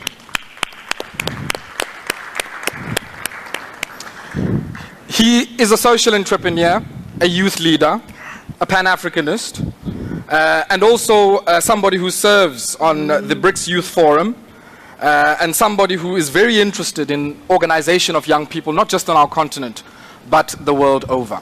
Now, as we said, I think when we started, I've already been introduced by the program director. I will take a seat shortly. But I do want to say that it gives us great pleasure to be here today. This is not only the home of Nelson Mandela, but also the site of many battles over many decades and over centuries among our people and, of course, against the colonial encroachment and invasion that we saw in our society. But it is also, I think, an opportunity for us to weave together over the next few days a common future, drawing on the life, as Minister Nkosazana Dlamini-Zuma said, the tapestry of the life of the son of Gadla and the son of Nosekeni and the grandson of great leaders among our people, such as Ngube Ngcuka. So at this stage, let me take my seat. I hope my microphone will follow me. Thank you. Because I would not have wanted to strain and use my shop steward's voice. And as I welcome my panel, I want to maybe start with some of the remarks that you have made, Mr. President, in saying that indeed our pursuit of the development of our continent is fortified by the wealth of the experiences of your generation and the generations that preceded. I'm just interested, just off the bat, what are some of the things in your experiences and the experiences of your generation that you would like us to emulate? And more importantly, what are some of the things you would like us to avoid?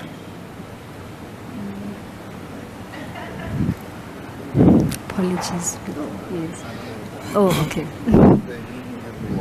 They thought you were a shop steward, yes. President. But as I said, I think commitment to serving the people of our continent and being servant leaders. And being servant leaders means putting the interests of the people first ahead of one's own personal interests. Sometimes we are driven by our own personal interests, but when we are in leadership positions, when we've been entrusted with a leadership role, we ought to know that it is the people who should matter most. And once we commit ourselves to serving them, then we are able, secondly, to understand their condition, because it is in understanding the condition of our people, how they live, and how they are struggling, and how their own families are living under dire conditions, that we are able to imbue those types of difficulties that they are going through and be able then to find solutions. And if we are able to do that, then the third important element, in my view, is humility. To serve people with humility, without any form of arrogance, and without any form of thinking that we know all the answers. And the fourth one would be to be inclusive and involve our people in what we could do for them. But do not for them, but with them. I think the calls that have been made by young people, and indeed the women of our country, and indeed our continent, of saying we want to be included, nothing about us without us, is what we need to continue doing on an ongoing basis to address the aspirations and the needs of our people. I do believe that if we can arm ourselves with those four attributes, then we would be able to make headway. And if you look back, our forebears, the leaders who came before us, yes, because they were leading in a time of great difficulty, they focus on winning independence for our continent, winning the struggles against colonialism, racism, and exploitation. And now we have the opportunity to modernize the way in which we lead the advancement of our people and their development, and then focus on economic development. We now have freedom, independence, and economic development remains the Holy Grail. It remains the one aspiration that we must now achieve for the people on our continent. I would say if we achieve those five, then we should be able to make headway. Maybe, Mr. President, before you drop the mic there, what would you like us not to emulate from your generation and those that preceded? Yes. What we should not emulate is to have conceited leaders who see themselves as coming first in everything, appropriating the resources of a country, being corrupt, being insensitive to the needs of our people, and also not being sensitive to the rights of women, to the human rights of the population. And we should not, as leaders, disregard the quest for democracy and involvement that our people have. I say all this because we still find that scattered across our own continent. We still find places and leaders who, in executing their tasks, put themselves first, where corruption is still the order of the day, where there's disregard for the rights of other people, women, for instance, and where young people are still relegated to the back. And these are the things that great leaders should not do. Leaders who are more interested in development should be armed with the earlier attributes, and there are more, but definitely the others, the negative ones, should be foregone, because if we forego those, we will then be able to make greater progress. Thank you. Thank you very much. Yes, indeed. Thank you very much for those reflections, Mr. President. Ahmed, let me bring you in, because one of the things that the President had mentioned in his earlier remarks, which I think is quite important, is this idea that this phase of the evolution of the development of the African continent is one that is characterized and defined by an economic struggle, if I can call it that. We've seen some advances in relation to this, in trying to improve trade among our countries. The Continental Free Trade Area is but an example. But we also have seen young people on the continent coming together to put forward their own social, political, and economic agenda in the form of the African Union Youth Charter. Talk to me about that, and I guess some of the work that the youth movement on the continent is doing to ensure that the objectives of that charter are operationalized. They find expression in some of the planning instruments in all of our countries and even in our regions. So, thank you so much, and let me seize the opportunity to congratulate His Excellency the President for the idea to even pull together the Nelson Mandela Youth Dialogue. I think that is long overdue. And for us around the continent, Nelson Mandela is part of us. We own a piece of him. And therefore, anything that sets the stage for us to have a conversation around the rebirth of this continent is fundamental. And when I say rebirth, he led a generation that fought for political independence and liberation. Our generation has a responsibility for the economic liberation of the continent. And that's where the trade component comes into the equation. Now, you raised the issue of Africa Youth Charter. I think that there are two fundamental issues that we need to look at when we talk about the Charter. The African Youth Charter is Africa's commitment to young people. And that commitment from 2006, it meant that every member state of the African Union had a particular obligation toward young people. Whilst they had that obligation, young people equally had some responsibilities to carry on. What are some of the obligations? First is that Article 12 mandates every member state to set up a coordinating mechanism where young people can find expression within that mechanism. In the case of South Africa, you have the NYDA. In most countries, you have the National Youth Councils and National Youth Authority. The first question then we ask ourselves as young people is that those of us that are given opportunities to lead these coordinating mechanisms, how responsible are we in responding to the needs of our peers? I think that's fundamental. And as President indicated, if we lead these coordinating mechanisms and we are not a reflection of the aspirations of the broader mass of young people out there, it means that we start off by failing our own selves. Second is to say, in the operationalization of the Africa Youth Charter, there are a couple of things that I think we need to also then take stock of. When we do a peer review of government to government or state to state implementation of the Charter, how many states have got functional youth policies and implementation plans? I think that's fundamental, because then it gives the young people an opportunity to be able to hold the state systems accountable for ensuring that they create the appropriate environment for them to contribute meaningfully to state building processes. I think that's fundamental. The second issue also then that we need to look at is that as young people ourselves, how well do we understand even our national youth policies? And how are we able then to hold whether the minister, the president, and the state systems accountable for implementing that?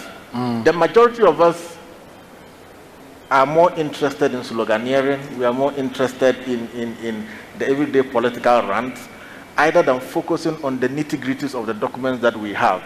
And that's why I've always, when I speak to young people, I say two things. The social contract that political or politicians have with us predominantly are not justiciable. But then we do have a responsibility in holding them in our own way to match up to the promises that they make relative to empowering young people. And for me, that's fundamental.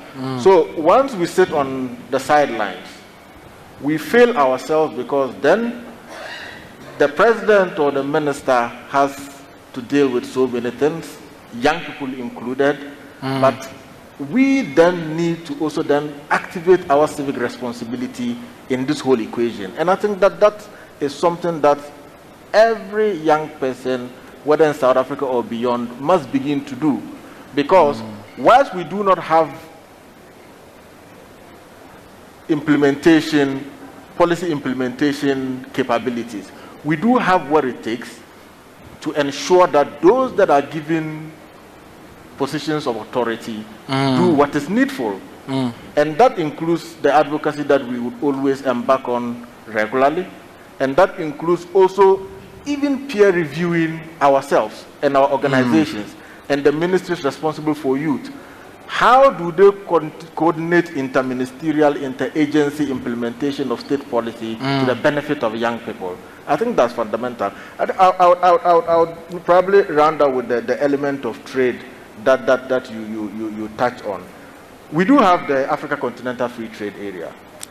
Currently, if we are supposed to implement it the way it stands, the biggest beneficiaries will not be Africans, because we import everything from toothpick to matchboxes from China, from Turkey, and from the EU. And that means that for us to take advantage of this enormous trade special purpose vehicle, it means that, one, we will need to scale up on skills. Two, we need to be communal in terms of how we engage as Africans. That solidarity is key. Why would somebody import something from Turkey when we can get it from South Africa? But what do we see?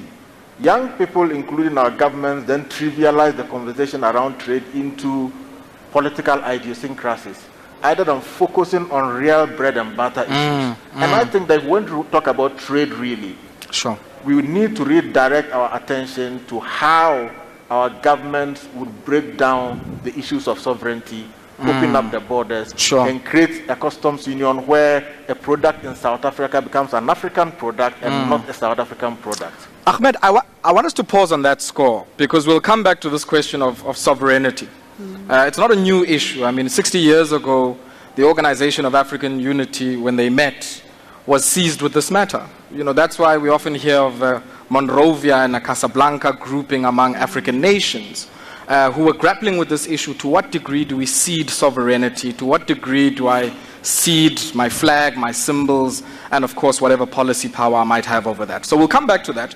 But Chairperson, I want to maybe bring you in on one issue that Ahmed was raising, which I think is quite important.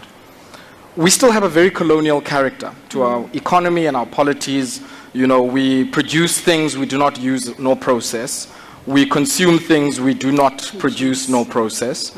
And often when we speak about how we industrialize our economy, there's often a discussion that has to be attached to that, which is the kind of skills revolution we need on our continent. You interface and interact with the state and how it uses its instruments to unlock opportunity for youth, but also have some purview in the world of artisanal skills, vocational training. Where are we missing the boat, both at a national level, but also at a regional, inter-country level, and even continentally, insofar as the acquisition of skills is concerned? Yeah, no, thank you very much, Ayabonga. I think you're asking a critical question that is not necessarily in isolation from, you know, some of the responses we would have received this afternoon. But for me, at the center, at the core of all these discussions that we are, you know, attempting to have is, you know, the idea or the ideals of leadership. But, you know, taking it a step further and saying, where we are positioned as young people, how do we embrace not just intergenerational leadership, but also intersectional leadership? You know, Minister would have spoken about and how our history is characterized by how women, for instance, were triply oppressed. They were oppressed for being black. So there was a racial oppression, there was a class oppression, and a gendered oppression. And all of this was, all of these contradictions are mutually reinforcing, but they also still permeate and characterize our society today. But what becomes important for us and as young people when we're deliberating on these issues is, when we speak about then leadership, is how do we then get to a point where young people become part and parcel of key and critical decision making, and that we're not relegating leadership to some minute or independent entity that is detached from us. President speaks about the need of building social compact. And we must have an appreciation that a social compact is the realization that, we need to build an inclusive society to be able to, grow the economy, create jobs and alleviate hunger. But that can't happen in isolation of young people. So the issues of skills development, the issues of opportunities that do exist, the cross-border interaction and how we interface with our peers, I think it's important that we have an appreciation that, those decisions won't happen outside. They need us to be, the social agents. We need young people to take up that sense of agency and ownership so that we're able then to path or to have that trajectory that will be able to have a future that is inclusive of, the youth voice, that is inclusive of young people forming part and parcel of those discussions. Yeah. Thank you very much, Chairperson, for that. Mr. President, I want us, just in the context, I guess, of the two remarks that have been made, of the type of pacts we need, of how we balance questions of sovereignty and how we seed that. You made a very interesting comment in your remarks about what had informed the worldview of Nelson Mandela, and how that was rooted in the democratic traditions among his own people. But we find ourselves in a global context now, which may have started during the pandemic, where profiteering, narrow nationalism, protectionism, a retreat of the multilateral project is a big part of our reality. And some of it is triggered by the war in Ukraine, but some of it, I think, has long been coming. What becomes the role of young people and what worldview do they bring in around the reform of multilateral institutions, but also around this idea of a new world order, which I think successive generations of African young people have always been calling for, least of all since, I guess, the late 19th century and the 20th century? Apologies, President.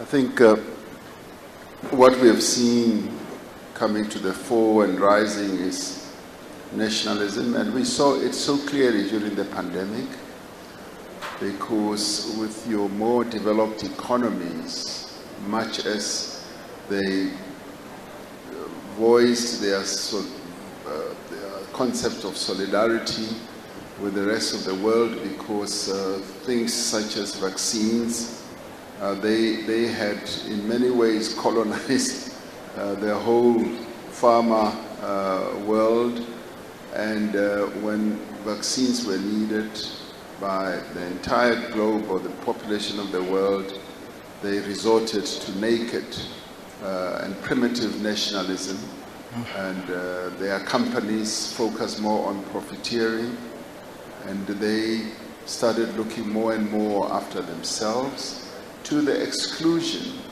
of the rest of the peoples of the world, and they had to be nudged and almost forced to start sharing, and even then they were almost like giving out vaccines like just crumbs dropping from their tables. Now that was a sense of some form of sovereignty, because even as you spoke to them, they said we've got to look after our own people first. And yet the New World Order dictates that there should be global solidarity, there should be multilateralism in deed and in effect. it should just not be multilateralism in words only. It should be felt when it comes to advancing the interests of peoples around the world, which tells us that we need to move more and more away from, if you like, a unipolar world, a world that is dominated by those whose economies are much more advanced. We need to move to a real multilateral type of world where issues of sovereignty, much as they are important, should not be escalated to a point where there is a promotion of naked nationalism, which in the end makes certain powerful nations either exploit or exclude others from what we would call public goods, such as vaccines, where public goods are and should be public goods. We're not saying your pharma companies should not make a profit, but where there is an emergency such as the one that we faced 3 years ago, there should have been less nationalism and much more solidarity. So solidarity should then override concepts of nationalism and also this mistaken notion of sovereignty. If you look at what's happening around the world with the various pacts, like for instance the Africa Continental Free Trade Area, it is, when it's put into real effect, going to tamper with the notion of sovereignty, because it will be bringing all the countries of the continent together, where we will be trading together across borders, where we will be saying goods should be made on our African continent, and more from toothpick to matchbox should be made on our continent, and it is meant to enhance our own industrialization, our own manufacturing capability. It's meant to stop us, as we were saying earlier, from exporting rock and soil to other parts of the world, so that we make things ourselves and trade between ourselves. So then the barriers to goods should come down. That's what the AFCTA is all about. The barriers to movement of people on our continent. And that is why the notion and actually the decision of an African passport has come to the fore. What does it do? It means that Africa as a whole is a sovereign continent that allows us all to move. And that means there's things such as skills. Skills must be shared right across the continent. If you've got a degree in medicine or whatever, you should be able to practice anywhere on the continent and not have to qualify and requalify on a nation state by nation state.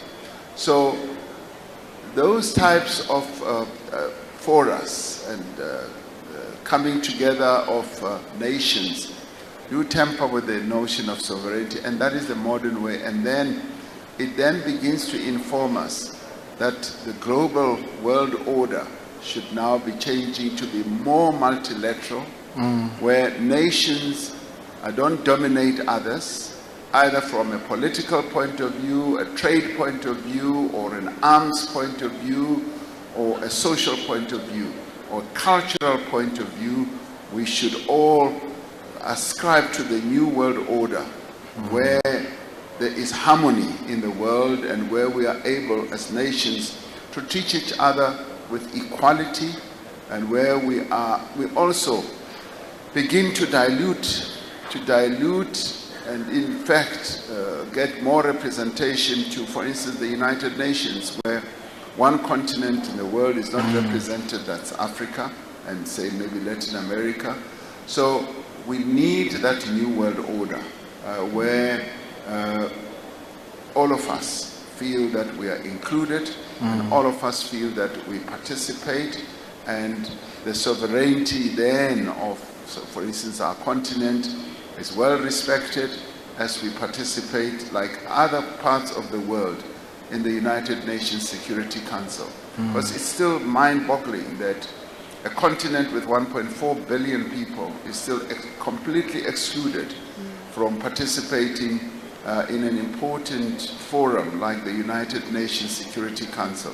And hence we are demanding that Africa must get not one seat, must get seats on that United Nations Security Council. And we are going to continue insisting that that world system must be changed.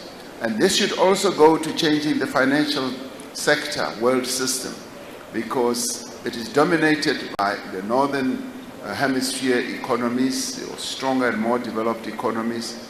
That is why we are held back even from developing. The global south does not get a place at the table when it comes to money being doled out by these IMFs and the World Bank. The more developed economies get more money than we are offered, and that holds back our own development. So it's an interconnected issue, and we need that reform so that, yes, our independence, our freedom, yes, our sovereignty can be whole. But its wholeness should not be at the expense of the sovereignty of others. Thank you very much for those remarks, Mr. President.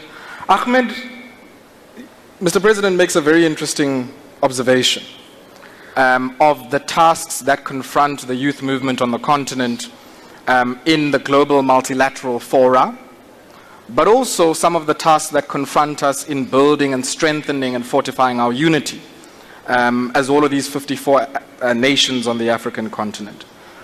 While we might all agree that we want the free movement of goods, services, it often does seem in practice that, Ahmed, the free movement of people across these borders is always a complicating factor. What tasks does this challenge give rise to young people? Because that's one constraint. The other constraint is that even travel on the continent, I mean, I think of just aviation travel, is inordinately expensive. I mean, it's more expensive for me to fly to Europe than to fly to Cabo Verde. You know, it would be more expensive in some cases to fly to parts of our continent than it would be to fly to Asia. How do we confront some of these issues, and also some of the issues the President raised as young people, of standards, of common infrastructure, and of course, trying to reduce some of the barriers, not just to trade, but I think also to people interaction and solidarity?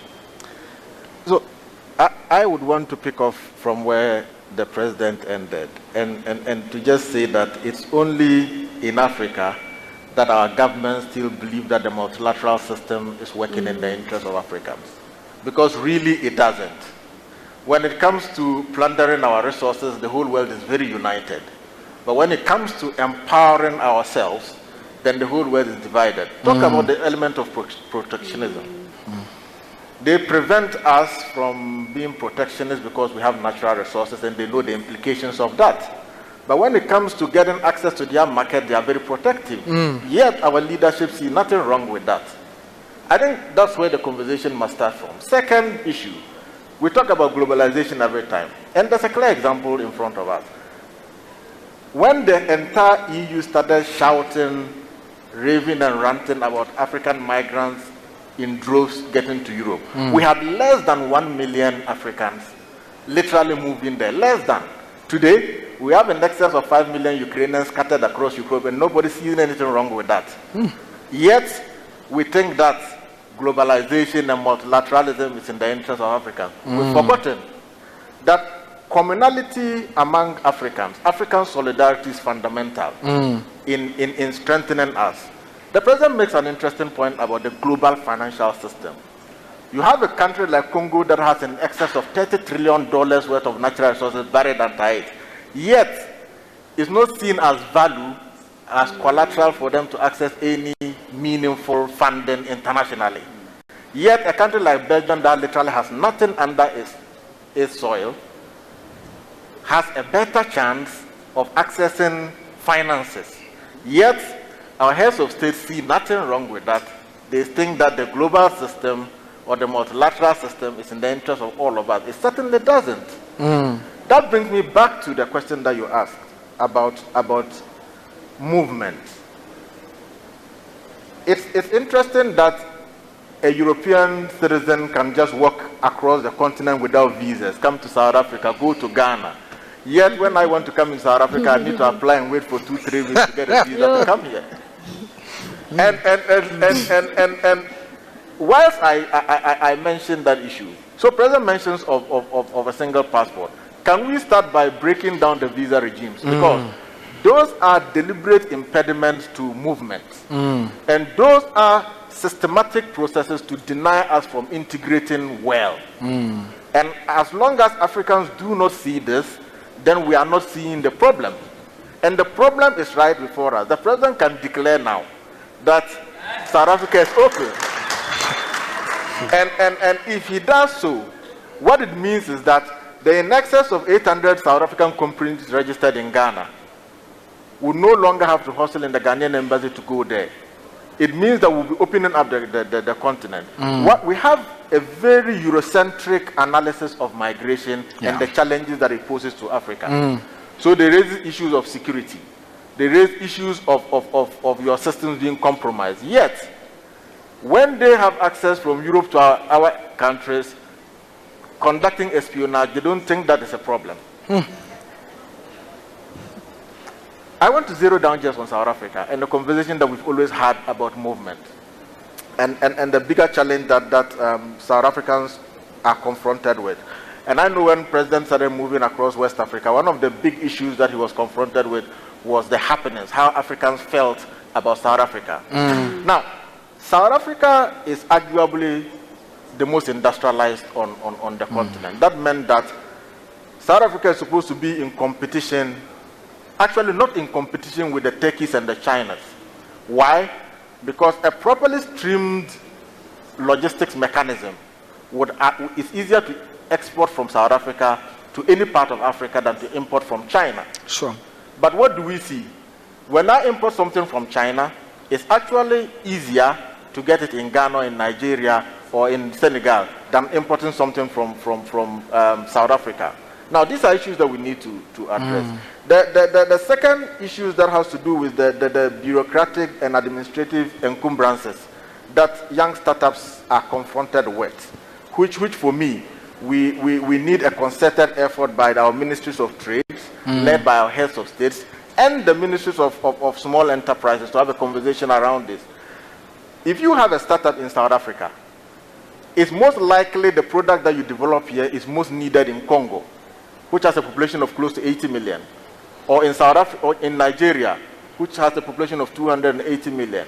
But once we fail ourselves and we do not break down this bureaucratic procedure that was actually imposed on us by colonialism to begin with, and then we hold those ones in high regard, yet we understand that the prosperity and creation of welfare on the continent is linked to our ability to open up the markets on the continent to startups. Let me conclude by saying that we can have all these fanfares, all these conversations, we can carve out the most fanciful slogans on how we want Africa to look like in the next 20 years.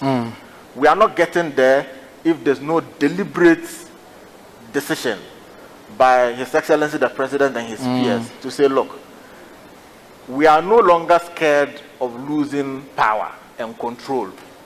All we want is that the young people should get access to markets. The quality of life of young people must improve by virtue of the fact that they are actively engaging in trade and commerce on the continent.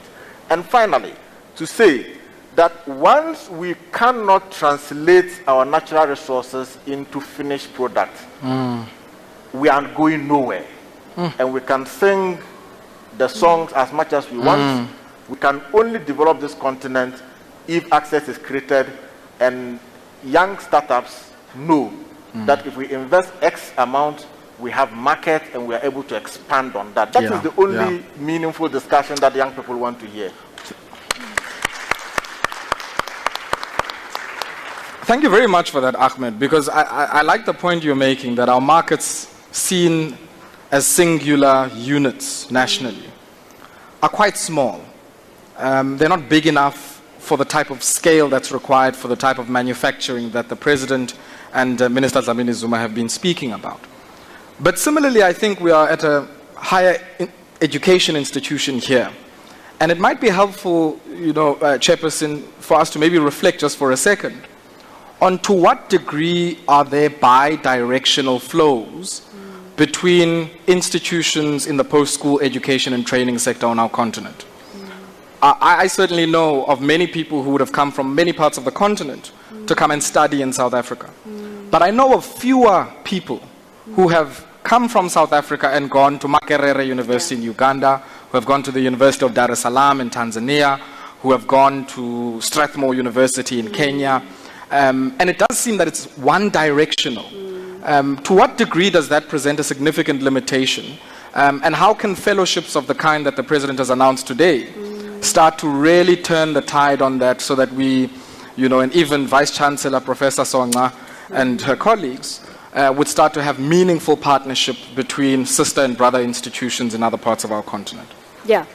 I think with your question, so in as much as we can say, we can problematize the question, but I think for me, what it then also begins to do is to present an opportunity with an appreciation that, these institutions of higher learning will serve as the knowledge hubs for, the creation and the sustainability of and then the transferring of skills.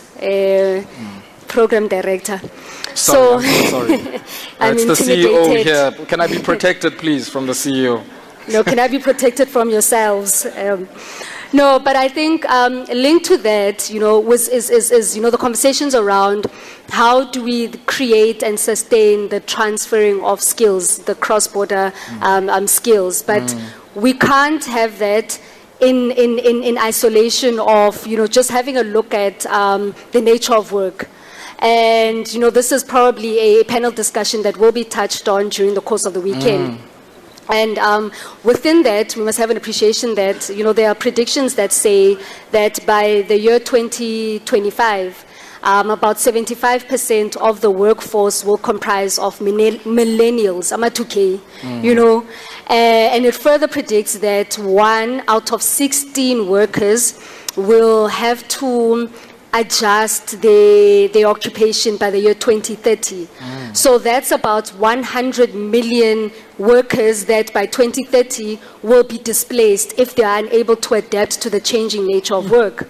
So what that means for us, and I think it also positions institutions of higher learning, is to be able to say, with that appreciation, how do we then reposition institutions so that we are correctly identifying the needs of the future economies?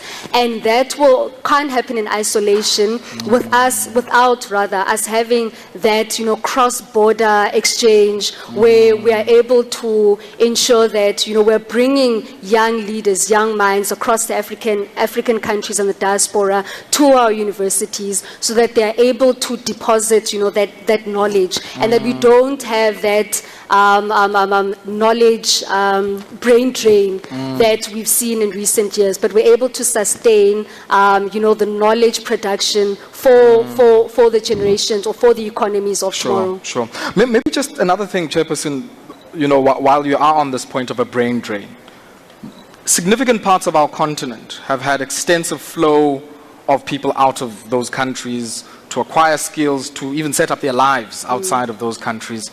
And many of those patriots often want to come back or to contribute something to the country.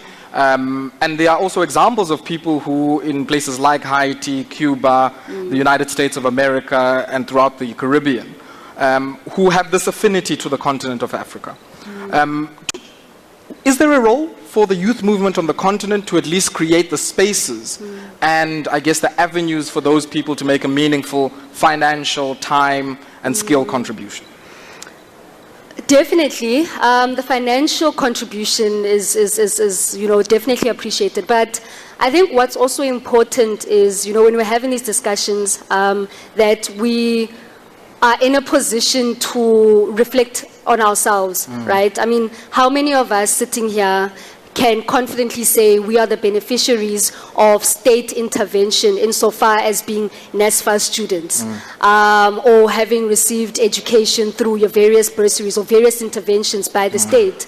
But then how many of us are saying, with my engineering degree, I am going to go back to Etala and ensuring that, you know, the dilapidated infrastructure is built.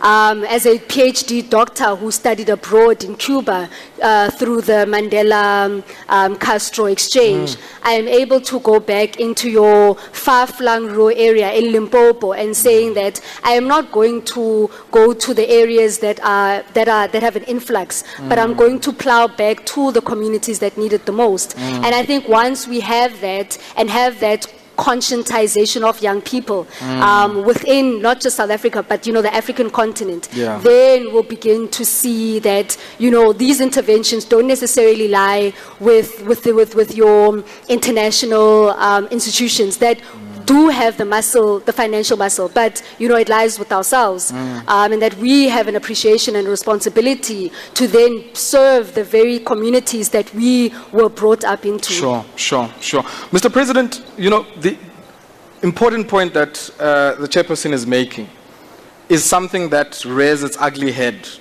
as a result of an uneven evolution of industrialization and economic development, not just here in South Africa, but everywhere in our continent.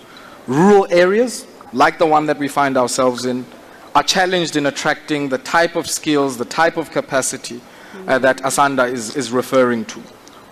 What becomes the role of states on our continent to make sure, if you are in Zimbabwe, that there are enough doctors and teachers that fill out of Harare to go to a Rusape, or if you are in Zambia, you know, there are same challenges, and similarly, you know, in other parts of our continent, where it seems all of us want to go to the urban places. And of course, urbanization is a big phenomenon. But to what degree do we make sure that whatever progress we make does not leave behind those on the margins in rural areas, peri-urban settlements and secondary towns?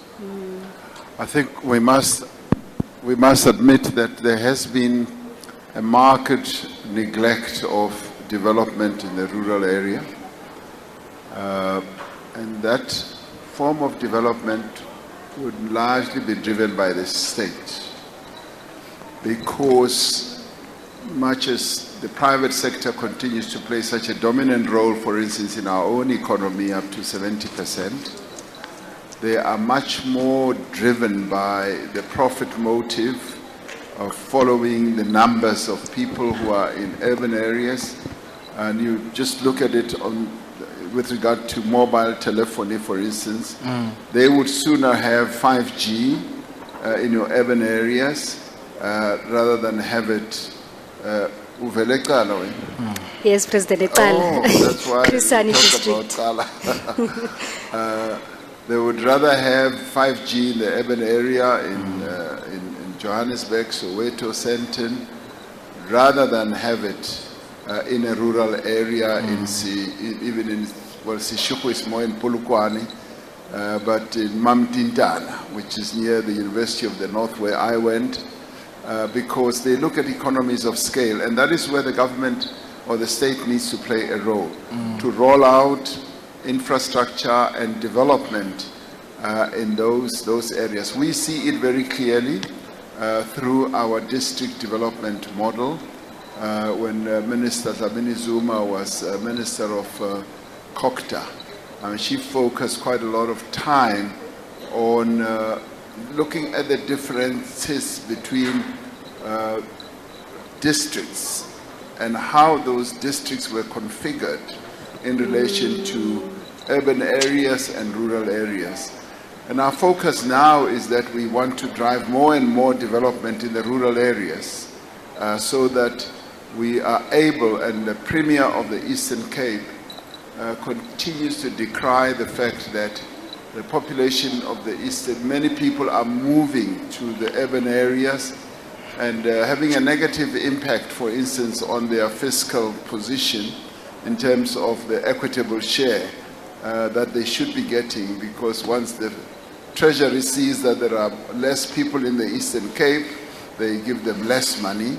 And that is something that we need to correct, because their focus, for instance, in the Eastern Cape and indeed in other provinces, and a number of our provinces are rural, is to drive development in the rural areas, roads, infrastructure, including business infrastructure, and where there is agriculture to focus more on agriculture and the type of products or commodities that can be produced in those areas.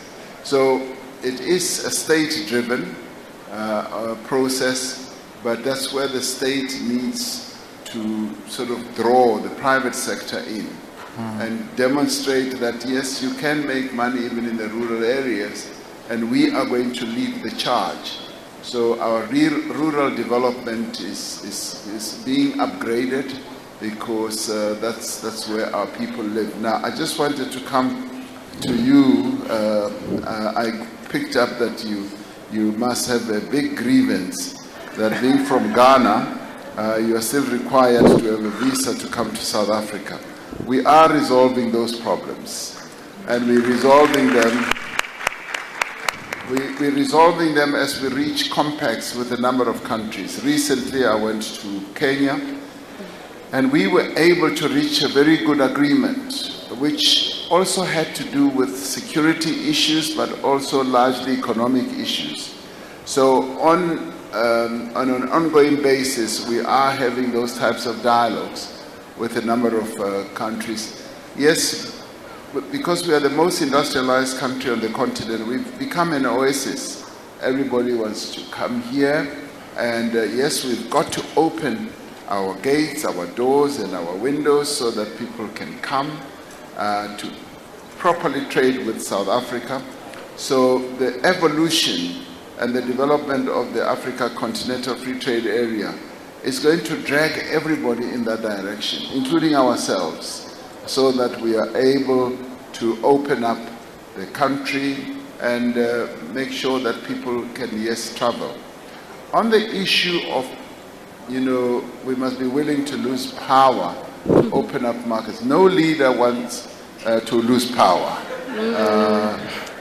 You will never find that to be prevalent on the continent, because in the end, power and markets go together.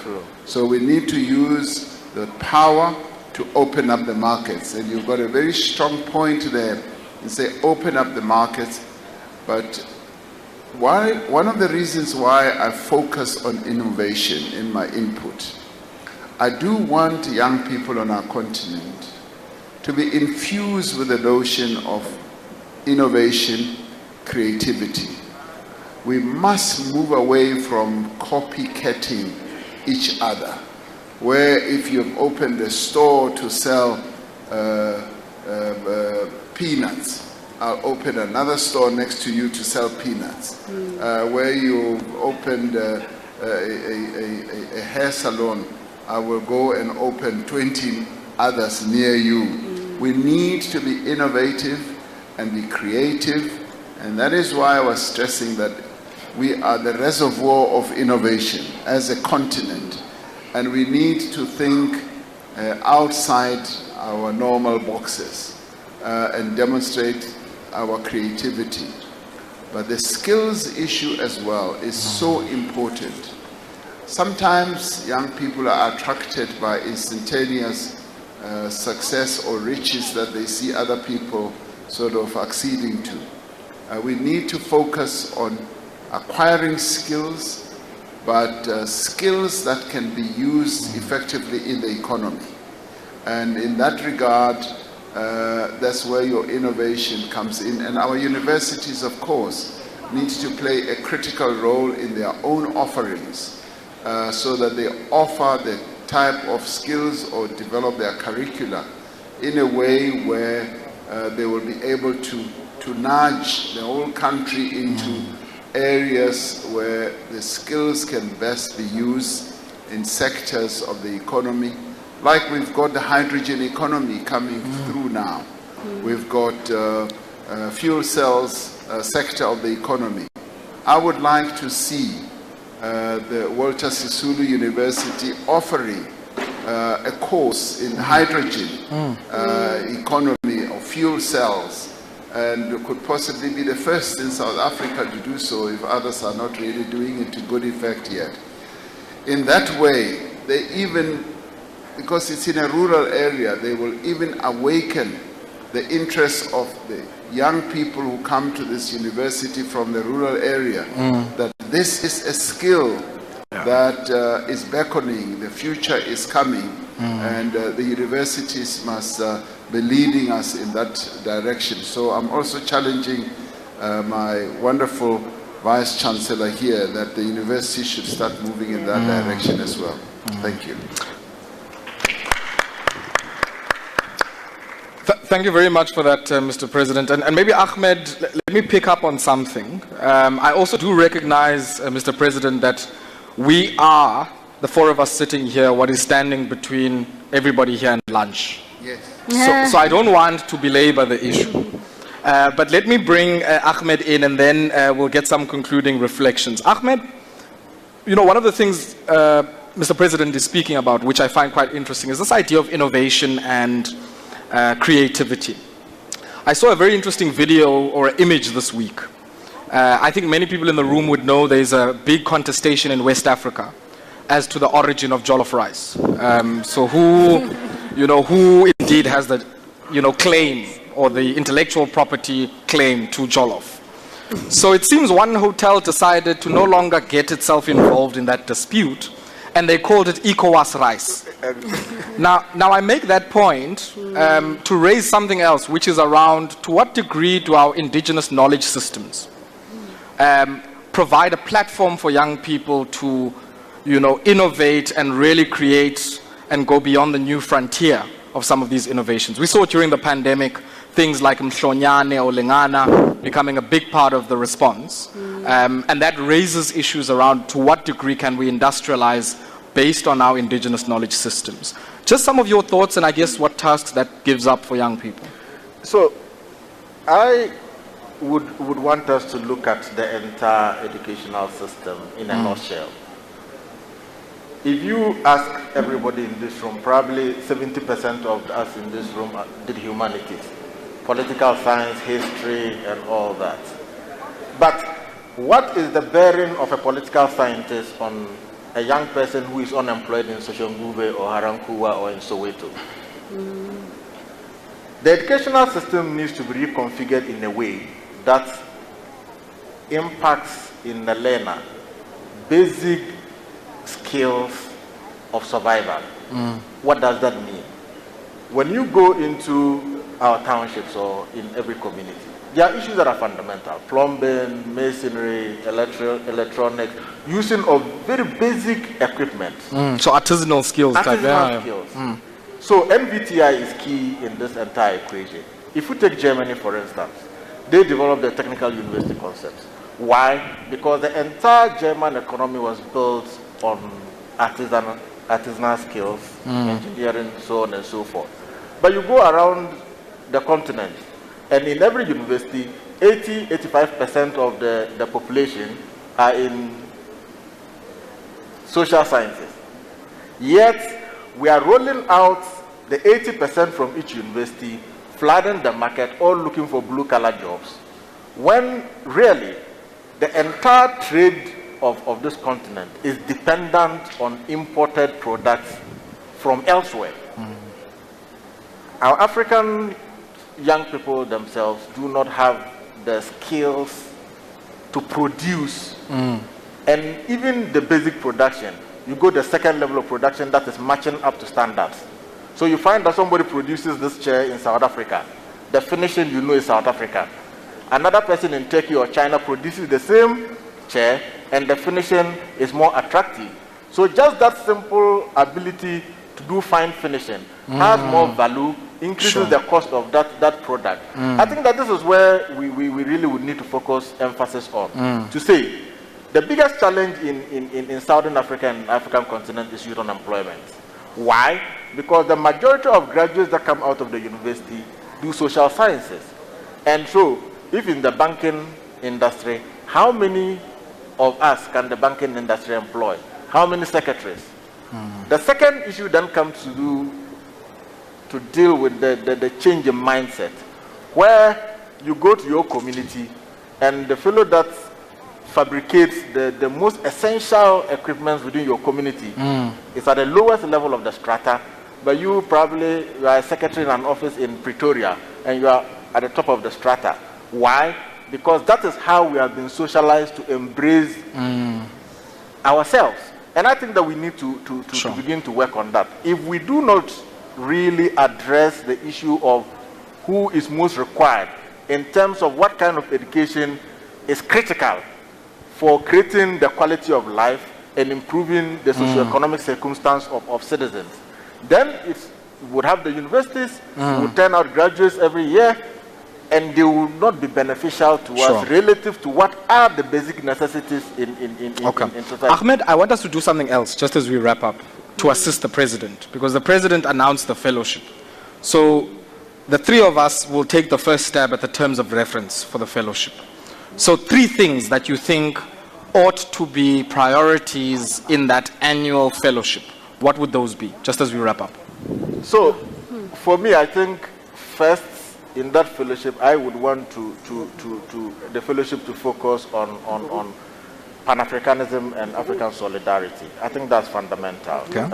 The second issue that I would want the fellowship to focus on is be an incubator where we try to deconstruct the colonial systems relative to education, industry, economy, and have a proper conversation around that. The third issue that I think that the fellowship would need to focus on is the element of quality leadership. And that's fundamental. And why do I say so? There's the tendency that a young person gets out of the university, and by dint of affinity to His Excellency the President, he becomes the most important person in his community. That kind of leadership is not sustainable.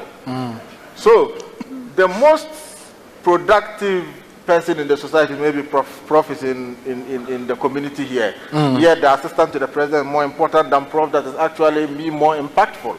So, if we do not begin to have that conversation, and then the political class is massaging mediocrity around them, it becomes problematic. Okay. Because the majority of us that are politically active tend not to have any experience. We are not interested in building capacity and experience. We are interested in knowing the president and being associated with him, or the minister, and by so, by doing so, you send a wrong signal to the ground to tell them that the only way to be economically successful and prosperous is to affiliate to a politician, and by so doing you are prosperous. Those are not sustainable ways of building an Africa we want. Thank you very much, Ahmed. I think you make a very important point, and maybe the president might want to respond to that. I don't know how many assistants or people you have around you, Mr. President, but I think they might want to hear something from Ahmed. Chairperson, same to you. 3 things that, if you had the first draft of the terms of reference for the fellowship, what would we include there? Very brief. For me, first issue would be inculcating the ideals of ethical leadership, especially in a continent where perceptions, rightfully or so or otherwise, there is a perception that there is a decay of ethics and ethical leadership that cuts across. So not just ethical leadership in the political space, but you know, how do we imbue ethical leadership in our home states, in our communities, and. So that for me would be one. Second would be servitude. I think it's just so important for young people to inculcate the culture and the spirit of serving and being of service to their communities. You know, also linked to that will be to really underscore and inculcate the ideals of patriotism, nation building, social cohesion. We can't have that in the absence of servicing or being of service to our communities. And then lastly, it would be, before I lose my trail of thought, the idea that we need to create or have a knowledge system that will enable young people to contribute, either be it in the form of being employable or or, increase their likelihood of employability, and or if they want to venture into entrepreneurship and the likes. So we would need an education system that would be packaged for, the economies of tomorrow. Thank you very much, Chairperson. Mr. President, let's also allow you to, just as we wrap up, to give us some concluding reflections, but also, I guess, your own insertions in that draft terms of reference for the fellowship. Yeah, it's all of the above that Ahmed and Asanda have said. The other important one for me is just the hunger. There must be a demonstration of the hunger to learn. And I say this advisedly because there's a video going around of young people who are trying to do good, really trying to do good for the people of our country. They're trying to close potholes. And in doing so, they're just demonstrating their total lack of knowledge, basic knowledge on simple stuff. They are taking concrete and closing potholes of gravel roads. And just when you look at that, and these are young people and they are in their 30s or so, then you realize where our nation is. That on gravel, Mr. President. On gravel. Soil road, soil. Mhlabat. They're taking concrete, they're clad in types of clothing, which I will not describe now, and closing those potholes. Seriously, you can see that they are at work. And the notion of just the basic knowledge that you cannot mix concrete and soil and try to close a pothole doesn't even occur to them. And that lends itself to a very dangerous notion about the type of leaders there will be in the future, and that's where there would be the types of leaders who more rely on, we know so and so, and because we know so and so, we now have the ability to do good and close these potholes.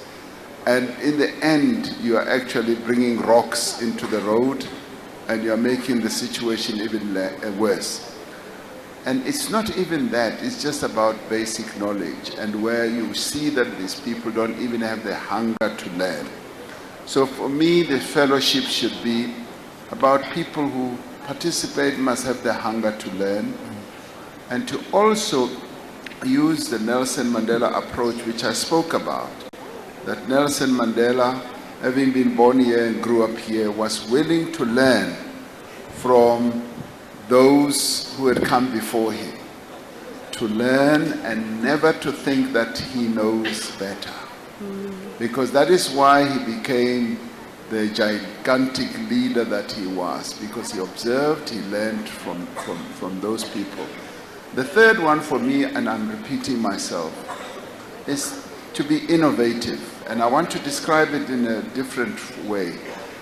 I would say that young people should, in whatever they do, have the desire and the quest to do things so well, and even as they produce products, to finish them so well, but also underpin what they are doing with this word, to wow people, so that whenever you look at what they produce, we must say, wow.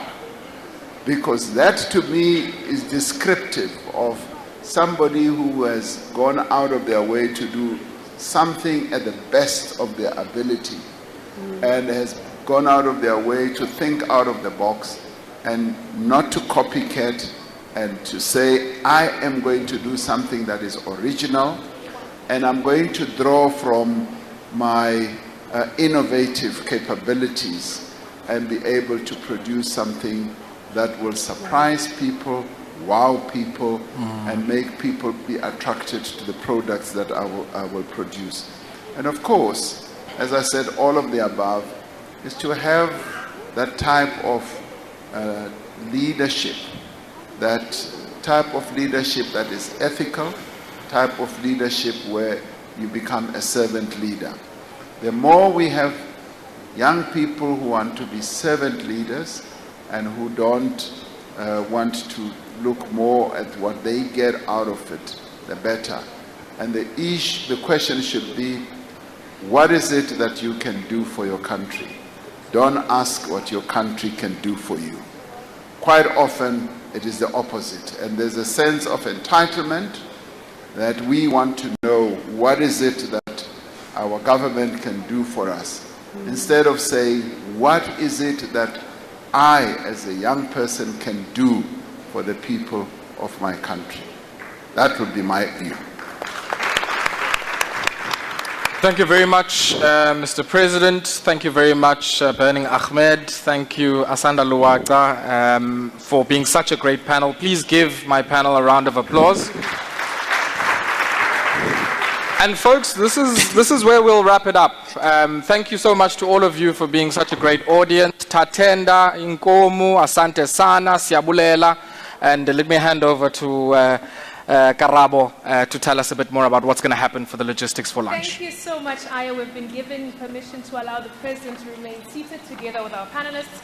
At this point, ladies and gentlemen, I'm going to be introducing the Executive Mayor of the OR Tambo District Municipality to come and do the vote of thanks, and that is Councillor Mesulu Ngondwana. Let's put our hands together.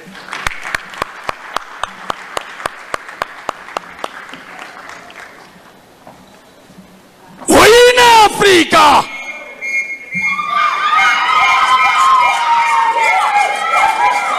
Hey, that Oyina caught me there. Wine Africa! Wine Africa!